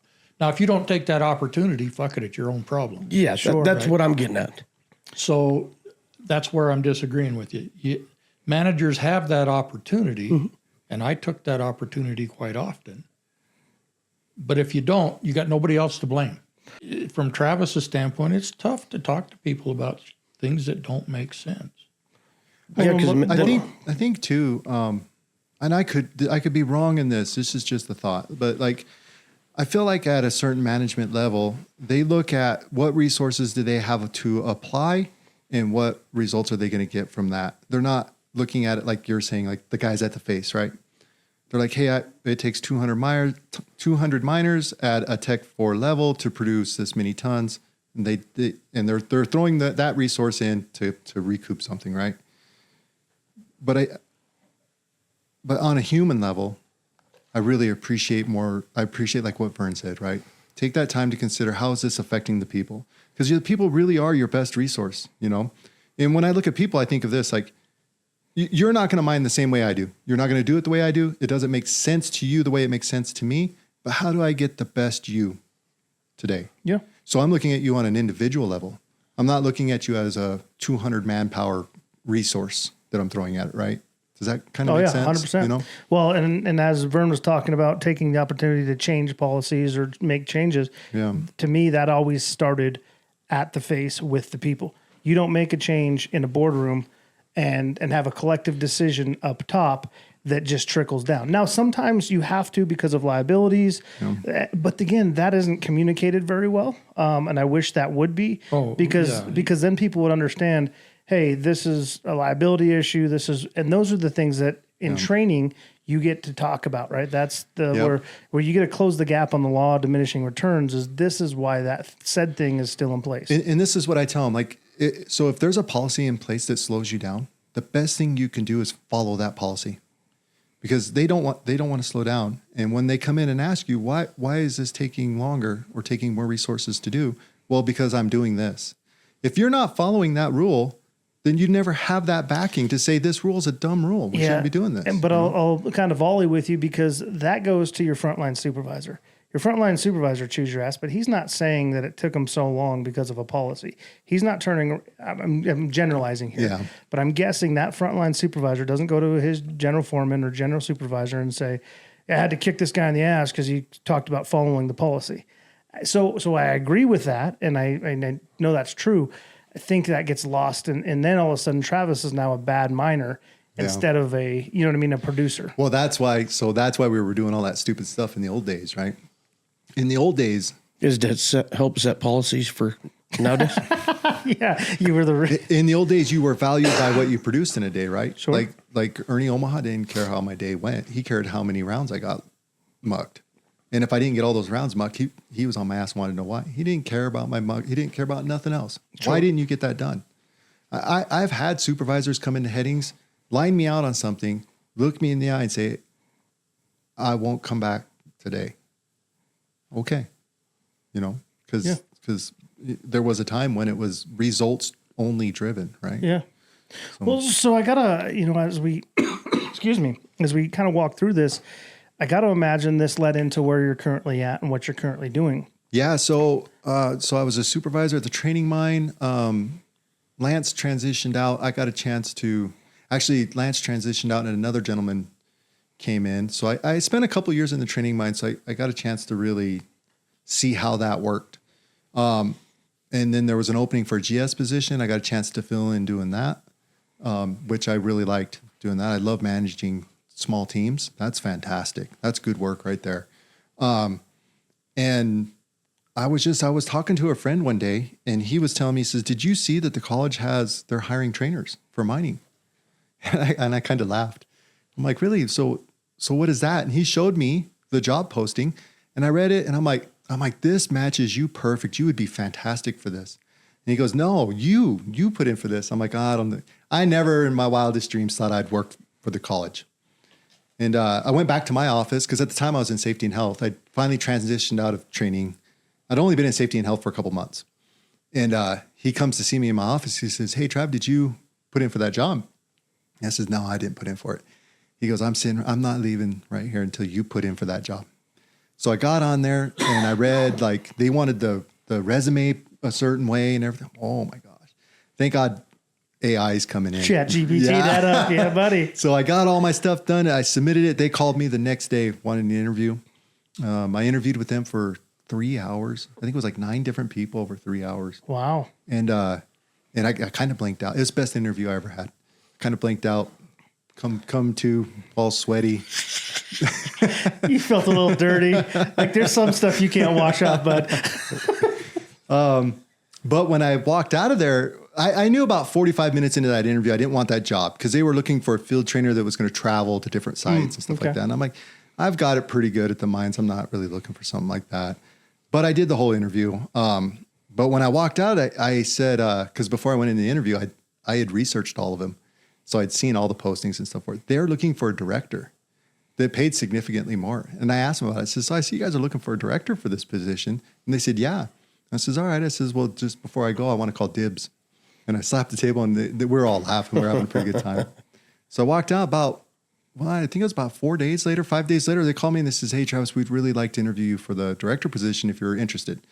I said, yeah, I'm interested. Because I wasn't really interested in the instructor part. They says, we'll automatically move your resume over and we'll contact you for another meeting. So they call me up. I go in, I'm talking to them. And as I left there, on my way home, they called me and said, hey, the president of the college wants to talk to you. And I said, okay. So she called me, talked to her for a couple of minutes. She says, you'll be hearing from HR. I said, all right, thank you. Very cool. Yeah. And what a phenomenal job. I hit the freaking lottery. You know how I was telling you I'm a blessed man? Yeah. I truly, truly am. I am grateful for my blessing. I don't know. In past life, I must have done something really generous because a guy like me doesn't deserve the job that I've got. Sure. I've got a great job. So walk us through that a little bit. What does your job entail? I mean, that's how we kind of got tied in with you. That's how we got introduced. And so I think in general, I'm supposed to be like an instructor, but right now, because it's a new project, I'm more of like a marketing salesman. So let's do some marketing. What is the name of the company? Yeah. So it's GBC NORCAT MST, Mind Skills Training. We're located at the college and we do, right now we're doing entry-level mind training skills. We will progress beyond that into more advanced stuff. But if you're a new individual coming into the mines, this is where you want to come talk to us. We're going to help you out. We're going to give you courses in health and safety, HAZCOM, confined space. We'll do, we call it working at heights, but it's fall protection training. We do some equipment training. I have many times mentioned 27 years experience underground. My instructor has like 17 years surface. So you get the best of both worlds when you're talking to us in there. We'd love to share stories and experiences with you and just really give you that step up when you're coming into the mines. We've had people come in and then come back to us and talk to us. We had a young lady, she came in, went through all of our courses, got all of our certificates. She interviewed with Kinross and she laid all those certificates out. And they said, what's this? And she explained it to them. And they says, we are so impressed. And why did you do that? And she says, I want to come in here a step ahead. And they says, absolutely. She got that job. So I was going to ask you that. How well received is it from the mines in the area? So there's a lot of interest, but I think there's some challenges there too. So everybody is interested in us. They want to support us and they've been fantastic in their support. But if you look at a mine like NGM, they already have their own systems, and they have good systems. So it's hard for us to say, hey, send us your new hires. They've already got good systems in play. But to be honest with you, like, you know, smaller groups like third party people coming in, business partners coming in. Look, if you've got people that are coming into mine, if you got people that are running haul trucks, send them to us. Like if you're a smaller group that doesn't have those programs already established, we're your guys for that. So I imagine there's got to be a break-even analysis for even a company like NGM for you to absorb that, because at some point it makes business sense to pass it to you where you're not incurring the maybe the cost of the trainers. So I think that's true what you're saying there. I would love to see NGM send me all their greenfield candidates, and I think it would probably be cost effective for them to do that. But I think big companies like that are like big ships, right? It really takes time to get them to turn. And it's hard to justify sending them to me when they already have established systems, right? Sure. Well, I think you also got to look at every mining company's got their own standards too, right? Yep. To where I think in the Northern Nevada region to be able to standardize standards of the mines to where it doesn't, if you got high school kids, a wave of high school kids coming through your program, they can go to whatever property they're selected for, and there's value there. And the mines know, hey, there's an accredited program that when they get to us, we're not spending the first 20% on their time or their money. That's already taken care of. They should be expected to do X, Y, and Z. Yeah, you come out of there with an expectation. Right. Yeah, and a skill set. Right? And a skill set, yes. So I think like you're saying too, that's true. Like every site's got their own expectations. So we invite them. We invite them to come audit our courses. Kinross came in and audited one of our Working at Heights courses. They wanted to make sure that we matched their safety culture. Oh, Jason which Cooley? which I fully understand. Right? Come audit it. Like I won't say we're the best. I think we're damn good though. I think we're up there with the best. So come give us a shot. You know, I come think there's an audit one of the opportunity classes. though too for you to maybe do a little bit of business development and utilize your connections to get to sites and maybe audit their programs and really get in front, like Vern was talking about earlier, with blanketing different things. If you can be involved on the front end of maybe changing a little bit to fit the Northern Nevada community a little bit more, and you can analyze NGM, Kinross, Marigold, whoever it is, and come up with a standard that fits everybody, then it's going to be valued at the sites. So my question would be, is that an option for you to go out and basically do a free evaluation on somebody's, let's call it Working at Heights, because you mentioned that, and you go out to said company and you say, okay, this is what you have, this is what we have, this is where we're different. Yeah. Does that make sense? Is that anything? Yeah, that you can... and we've been chipping away at making those relationships, right? Like so, like I know Jason Main very well, and I'm constantly trying to get him in the facility. You know, so we've been working at it. I think it just takes time. Any new business takes a little time to ramp up, and I got to educate the groups too. Right? Yeah, and I do feel like we have great momentum. I can feel it. I can feel like we're on the precipice of we just need one big group to push us over the edge, and we're going to be rocking and rolling. What I will say is, because we went down there, that you guys have done well is incorporate the technology. Yeah. So technology is huge these days, especially for those new people, new kids coming in. And you guys have taken that to a level that I've not seen. I'm sure there's probably other places like that. But I mean, as far as your virtual reality stuff, the things you can do there, maybe walk us through that a little bit. Yeah, the immersive technology that we have it's phenomenal. So that we've got the Oculus headsets that we put on. We can run through like hoisting and rigging training with those. You know, nobody can really afford to have a crane on site to lift a generator, but we can run you through all of those simulations right there in the classroom. You go through all the hand signals. You go through how to inspect your equipment, how to inspect the load that you're going to lift. Like, how do you know how heavy this is? What type of equipment do you need to apply to this lift? And you just go through the whole thing. It's incredible. I put that headset on. I was installing solar panels on top of a building, and I was on that building. So I'm standing on a solid concrete floor. I know I'm on a floor. And I walked to the edge of that building in the simulation, and my whole body is like, you need to get back away from this. You're gonna fall. And so that's how real it is now. The technology is just amazing. And you guys do something. The fire extinguishers are really cool. oh man, that's our biggest hit right there. I guess the best way to explain is there's an iPad on top of a fire extinguisher. Yeah. But you go through a room or something like this, and there's pre-program. And I'm talking about it because I thought it was cool, man. So I was trying to understand it. Everybody loves that. That's always the biggest hit. When people come through our facility, that's where they spend most of their time. But you pre-program it, right? Yeah, so like a fire could break out? Yeah. So that's not VR, that's AR, augmented reality. Yeah. And if you've never had a chance to put your hands on a fire extinguisher, you should come do this. It's fantastic. So it's essentially, like you said, it's an iPad on a fire extinguisher, which as you pan the iPad around, it shows you the room in real time. You can start a fire anywhere in that room. You can start any type of fire. It could be an electrical fire, a wood fire. You will have to determine what type of fire extinguisher you need to put that fire out, and it'll run through the whole pass system, right? Pull, aim, squeeze, and sweep. You can fail it, which I love because people fail it all the time. And typically when a person fails that, I tell them, do it again. I guarantee you won't fail it the second time. And the second time they run it, it's piece of cake. They get it. So that's how fast the learning curve is with it. Sure. Yeah, it's awesome. We have a lot of fun with it. So I got a question around simulators, different things that maybe the Northern Nevada OEMs can help with. You know what I mean?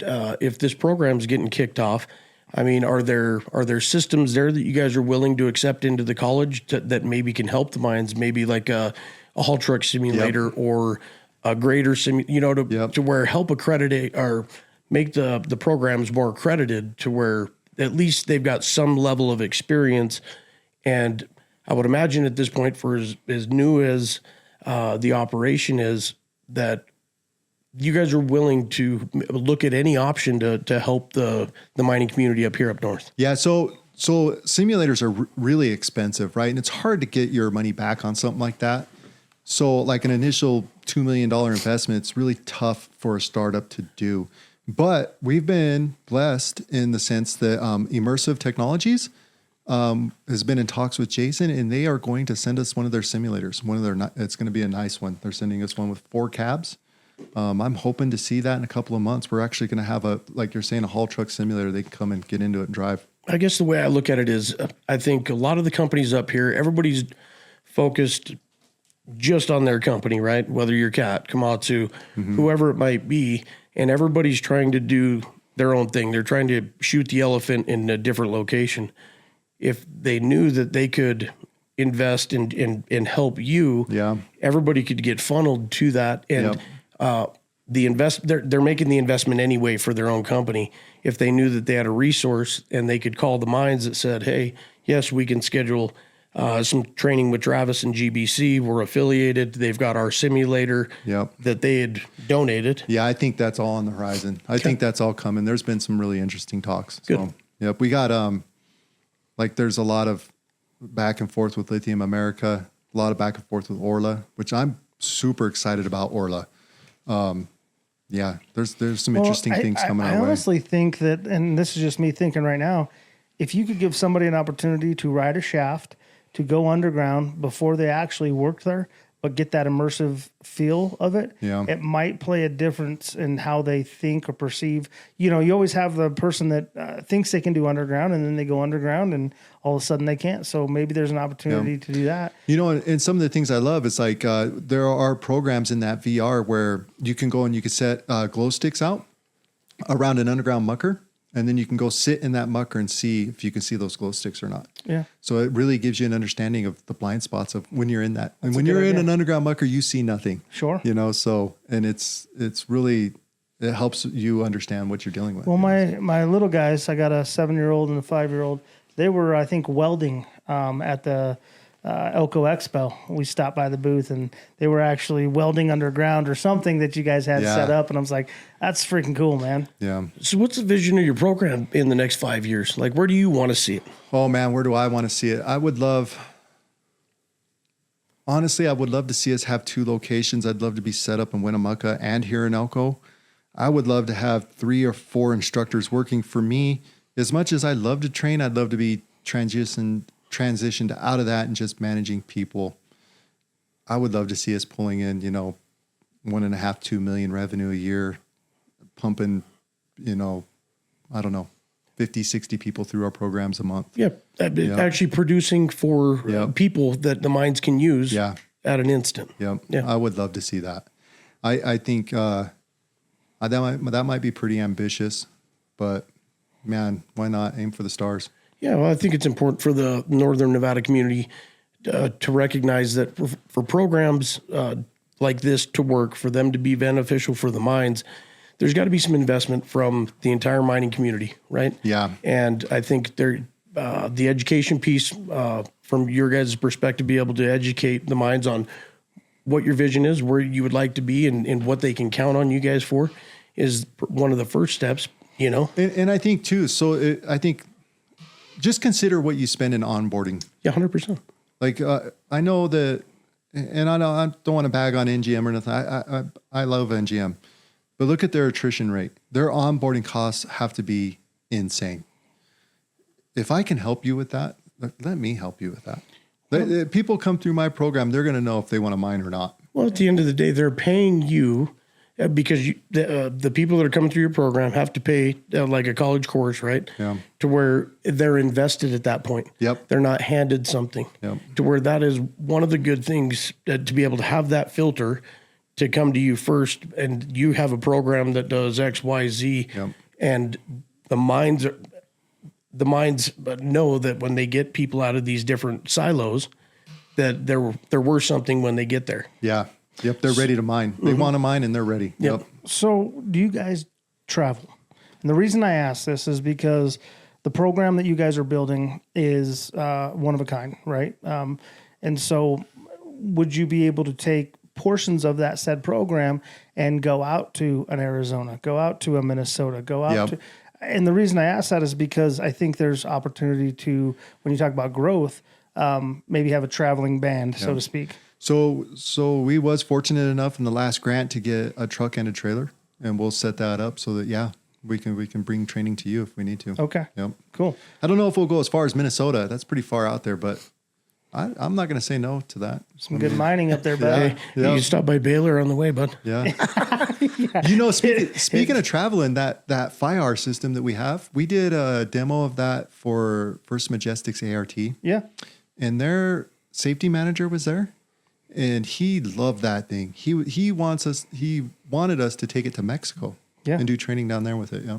Well, that's why I asked, right? Is because some of the things I've seen that you guys are doing is similar to other places. I've used technology to do fire extinguisher training, but it's not the same, right? The immersive VR technology, I've seen similar stuff, but it's not the same. So that's what I guess why I'm asking is because if there's other pockets out there that could benefit from this, don't shy away from maybe giving you guys a call. Oh yeah, and I think right now too, like we'll meet your need. Yeah. Give us a call. How do people get a hold of you? One, if they're interested in going through your program, or if you've got your Cats, your Komatsus, or Hitachi, Sandviks, if they want to help, how do they get a hold of you guys? So I think at the bare minimum, you can contact the college, and the college will funnel you to us. But really, I'd love to see you go to our website, which is MST. It's NevadaMST.com. And if you go there, you can see all of our course listings. We got a course schedule and stuff like that on there. If you need a course that you don't see that's scheduled, call us. Yeah. Call us, because if we can help you, we'll help you. Well, and if you guys have listened to any of the last 6 months, you guys are, we partnered up with you guys prior to this, and you'll be on this episode, so we'll absolutely make sure to link those too. Yeah, and I'd like to say I'm incredibly grateful for the help that you guys have provided us. It's really been beneficial to us, and I do appreciate it. Absolutely, very man. much so. Yeah. I think the purpose for Dino and I is how do we help the industry move forward? That's right. We just like to get Jason in a headlock every now and then. And I'm a big proponent in the industry, and I do like pushing the industry. I'm a person by nature. That sounds weird to say. So I'm in it for the miner. I want those miners to go home safe and healthy every day. I want them to hug their children. I want them to hug their spouses. I want them to have a brand new truck sitting out front. I'm in it for them. But the best way for that to happen for them is to have a good, healthy industry. And I'm all for mine. We got to take care of our own, man. We're a dying breed. I do have a few more questions. Let's do it. I got lots more wine, so I'm ready. Do you need another re-up? No, I'm still good for now. So my question is going to be one that you can answer to full effect. What is your best shower story? It's a 2-part question. And when is immersive? How when is raunchy can I be? When is immersive technology going to get into the showers? He doesn't develop those programs, man. Yeah.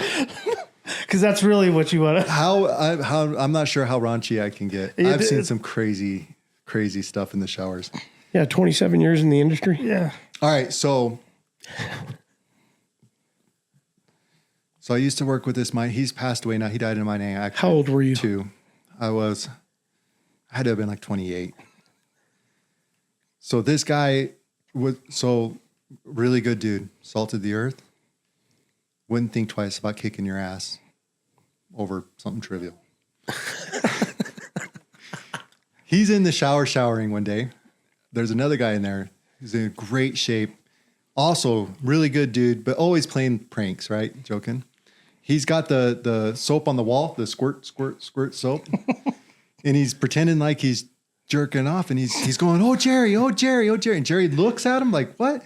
And he throws that and hits him in the face. Oh, gee. I watched 2 naked men run around a shower stall chasing each other. And one guy's screaming, "I'm sorry, I'm sorry, I'm sorry." And Jason's going, "You're going to be sorry when I hit you." And I'm sure HR was not involved. No. Vern, I don't know that we've ever gotten anything from you. What's that? Any good shower stories from you? You got the first one. Okay, all right. That's right. That's right. Sure. It's all good. If he had any loaded up, I just wanted to. Oh, no. So one thing that you mentioned during your podcast that I wanted to step back and maybe give some highlight. You said miners aren't good at managing money, but it sounds like you've learned to do that. So I've learned that my wife manages my money is what I learned. Honestly, I think I'm glad you brought it back to this because I think this can help younger miners. Go get financial help. You're going to start making more money than you've ever had. You're going to make a ridiculous amount of money for what you're doing. Is that a course you guys could offer? I wish, but it's not. I will. But honestly, not every miner. I'm speaking in the general. I know there's some good ones out there. But miners tend to live check to check, and they're dependent on their bonus. If you depend on your bonus to pay your bills, you're mismanaging your money. Yeah. So go and get some help. You should, if you are a miner, have enough funds to retire at 55, no problem. 100%. Yep. That's why I ask is because it seems like you've navigated those waters pretty well. And then the last thing that I had, and I'll let it rest, is just listening to your story, man. It seems like one thing that I can take away, and I hope other people in the audience, especially younger miners, is pay attention to your perspective. Yeah. Perspective. Life is perspective. I say that quite a bit. Yep. But it seems like throughout your journey, you've had ups and downs like everybody does, but you've always seemed to recenter and be appreciative and feel like you're blessed and things like that. So maybe less than a question, but more of a statement is like, I think that's important for people to think about. So I think too, a point I'd like to make on that is, so little of that is me. I've had really wonderful people in my life. And so I think, if you're a person out there listening, raise people up. Don't push people down. If you have the opportunity to raise someone up, you're probably not going to get anything for it, and you shouldn't expect anything for it. Raise them up. I've had Jim Bailey in my life is nothing but help me. Vern setting those standards. I'm probably here today because of Vern. I'm sure we would have got ourselves killed. All those people raised us up, right? I could mention name after Chuck Pollard. I hated working for Chuck. I loved working with Chuck. Chuck was an amazing miner and just taught us how to be better miners, better people. I remember drinking beer with Chuck, bitching about my wife one day. Well, you really better hope she doesn't listen. Yeah. And Chuck, well, at the time I was pretty young. I wasn't married for very long, and Chuck had been married for a while. And we just started talking about marriage, and it just gave me a whole new perspective. So share those things with others. You don't have to give them advice. I feel like advice is kind of wonky, right? Like, you don't live my life and I didn't live yours. I definitely didn't live yours. So why would I be giving you advice based on the framework of my life? But share perspectives. And if you can help someone, help them. Hell yeah. I like it. Yeah. Dino, before we get out of here? No other questions, man. I will say that hearing the Macias name and visiting with Grover and wanting to have you come up, it took me back to the high school days of, competition but to hear your story and a whole new respect, man, for a young kid coming up and being hungry. And that's what I took away from your story is stay hungry. The industry's got so much to offer, and to hear where you've transitioned and how you've transitioned and where you ended up, where you're at now in the industry from a 16-year-old kid that had a kid. And, what the industry's provided your family is just, it's an amazing story, man. And I appreciate you sharing it. Absolutely. Yeah. Thanks for having me. This was a lot of fun. What about you, Mr. Vern? I think, again, no question, but I think I'm the one that should feel some pride to having you worked with me, just from the standpoint of maybe I helped you in some way. Yeah. That I didn't even know about, but helped you and others. You've mentioned more names than I could remember tonight that I've worked with. And it gives me a little bit of a sense of pride when I think that maybe I planted a seed. Yeah. We'll see how it grew. I don't know. Honestly, I feel like you guys showed us the way. Like you were the light that showed us the way. How are we going to do this? And I was telling my wife this one day. There's a few people in my life like that, and I hope so. Not to get too crazy here. So my dad, I was telling you, my dad's a kind man and one of the strongest men ever. My dad's getting pretty old now, and I was looking at my dad the other day, and I was like, oh man, this is the smallest I've ever seen him. And my dad, while a really good man, I don't know if when my dad passes, if there'll be people that say he changed their life, right? Like my dad did the best he could with what he had. I'm grateful for it. But I don't know if he affected people that way. And I told my wife, I says, look, I'm not looking to leave this big legacy. I probably won't be written into the history books anywhere. I'm fine with that. But I want to make a difference somewhere. People have made a difference to me. They have shown me the way. And I want to at least do that. I want when I pass on, I want people to talk about me and say, man, Travis helped me with this. Travis showed me that, Man, I think it's amazing to see the cloth that we're all cut from. You know what I mean? And the mentors and the people and the camaraderie that affected so many of our careers. But it's also humbling to know that we all don't take that for granted either. No, and I think that's such a powerful statement, right? We all hope to leave something bigger than ourselves, and we appreciate those who came before us to show us a little bit of what they have too. So show us the way, the path. Absolutely. Yeah. I think that's a good way to kind of send this off and wrap it up. We appreciate you guys and hanging out with us tonight. Check us out, miningmindsllc.com, Facebook, Twitter, Instagram, MySpace. Adios. Peace. Adios. Thanks for listening to this episode of the podcast, guys. We appreciate you hanging out and tuning in. Got to thank Travis again for coming on. Truly one of a kind individual. And I'm going to give you a couple takeaways that I have. As we walk through the podcast, one thing that I really took away from Travis was he truly wants to help. He truly wants to be a resource professionally and personally for people out there. His give a shit's not broken. And I think that's something we all can take away from that, man. Give a little bit more, help out a little bit more, and be that support that people need, whether that's at the face or on the home front. I thought that he was genuine in his approach. Additionally, I love that he had some discussion about raising people up, people being your best resource, and going through some of the things that he had to at a young age, growing up quick, basically having to go to work at 16 years old, getting put with some minors who were going to challenge him a little bit, and also the impact of losing friends along the way. So I thought his life journey really impacted on who he is today, and truly, like I said, wanting to raise people up and treating people like they're your best resource. Last thing is I said it right there on the end of the episode, is perspective. The way that he's viewed life, viewed his position, viewed his successes and or struggles, I'm sure he's went through ups and downs, and everybody's went through ups and downs. But as I've talked and got to know him for the past couple months, listening to his story on the podcast, he always keeps a good perspective. And like he said it probably best, as he's blessed. So I want to thank Travis again, man. Super cool opportunity to come in and listen to somebody go from picking up cigarette butts and not letting somebody bend over to being the director at Great Basin College and really helping that next generation of miners. If you guys are interested in what Travis has going on, you can go to NevadaMST.com. That's Mind Skills Training. You guys can jump on MiningMindsLLC.com and click their links from our website as well. Also check out gbcnv.edu and norcat.org. Our warehouse is open on our site, guys. Stay tuned. We have a ton of stuff coming up as we gear towards the end of the year and towards the beginning of the year.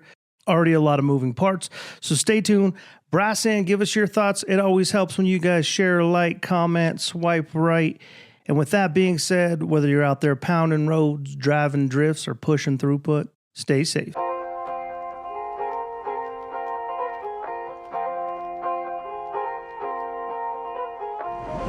7, 6, 5, 4, 3, 2, 1. Fire in the hole!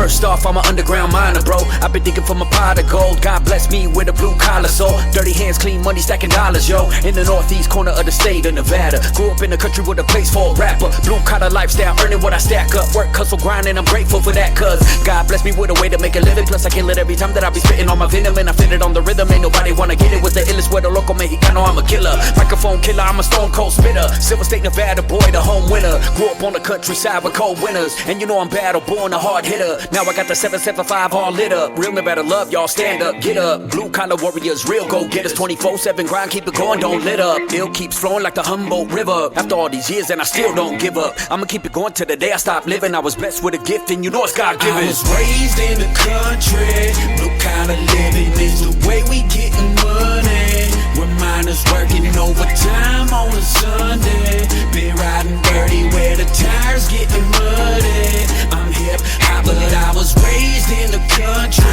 A mining town with dirty hands get clean money. Can't get a pussy, give a fuck about nothing. I'm hip hop, but I was raised in the country. Go country. This, that, go country round here. Everybody ride big trucks round here. Some hate, some give love round here. Bitch, I learned to give zero fucks round here. 775 came up round here. Hustle, get my paper up round here. I'm the top dog spitting raps out here. Everybody know ill Zach out here. Like a van to hold, feel the realest deal. I kill it, will was kill, yeah, meals are killed. Suckers better chill when they be stepping the ill. Cause I be cooking and burning the metal, fuego the grill. Fire up the meal, there's gold over here. Lyrical gold mine, so you know the drill. With the beats and rhymes and also deep in the mind. And my workers will grind as I pay my bills. Ripping the sound like a drill in the ground. Drilling it out and I'm rigging it out. Loading explosives in it by the pound. Hitting profound like I'm spitting around. Loading and mucking it, dumping and trucking it, baby. We hustling, digging it out. Give me the bonus, no ain't nothing funny. Deposit the money in my bank account. I go harder than drill still, cause you know I stay jamming like backfill. I be getting that bag filled with big bills. You would think I was trafficking crack deals. No, it's all hard work when I'm doing my thing. I come back on the track like a boomerang. Every time I spit raps, yeah, I gets me paid. And I earn my paychecks deep inside the cave. I was raised in the country. Blue collar living is the way we getting money. We're miners working overtime on a Sunday. Been riding dirty where the tires getting muddy. I'm hip hop, but I was raised in the country. A mining town with dirty hands get clean money. Can't get a pussy, give a fuck about nothing. I'm hip hop, but I was raised in the country. Go country. It's that Wild Wild West shit. Go country. That deep west. They had to get Go western country. with it. Y'all be safe, man. Get that money. Elko County shit.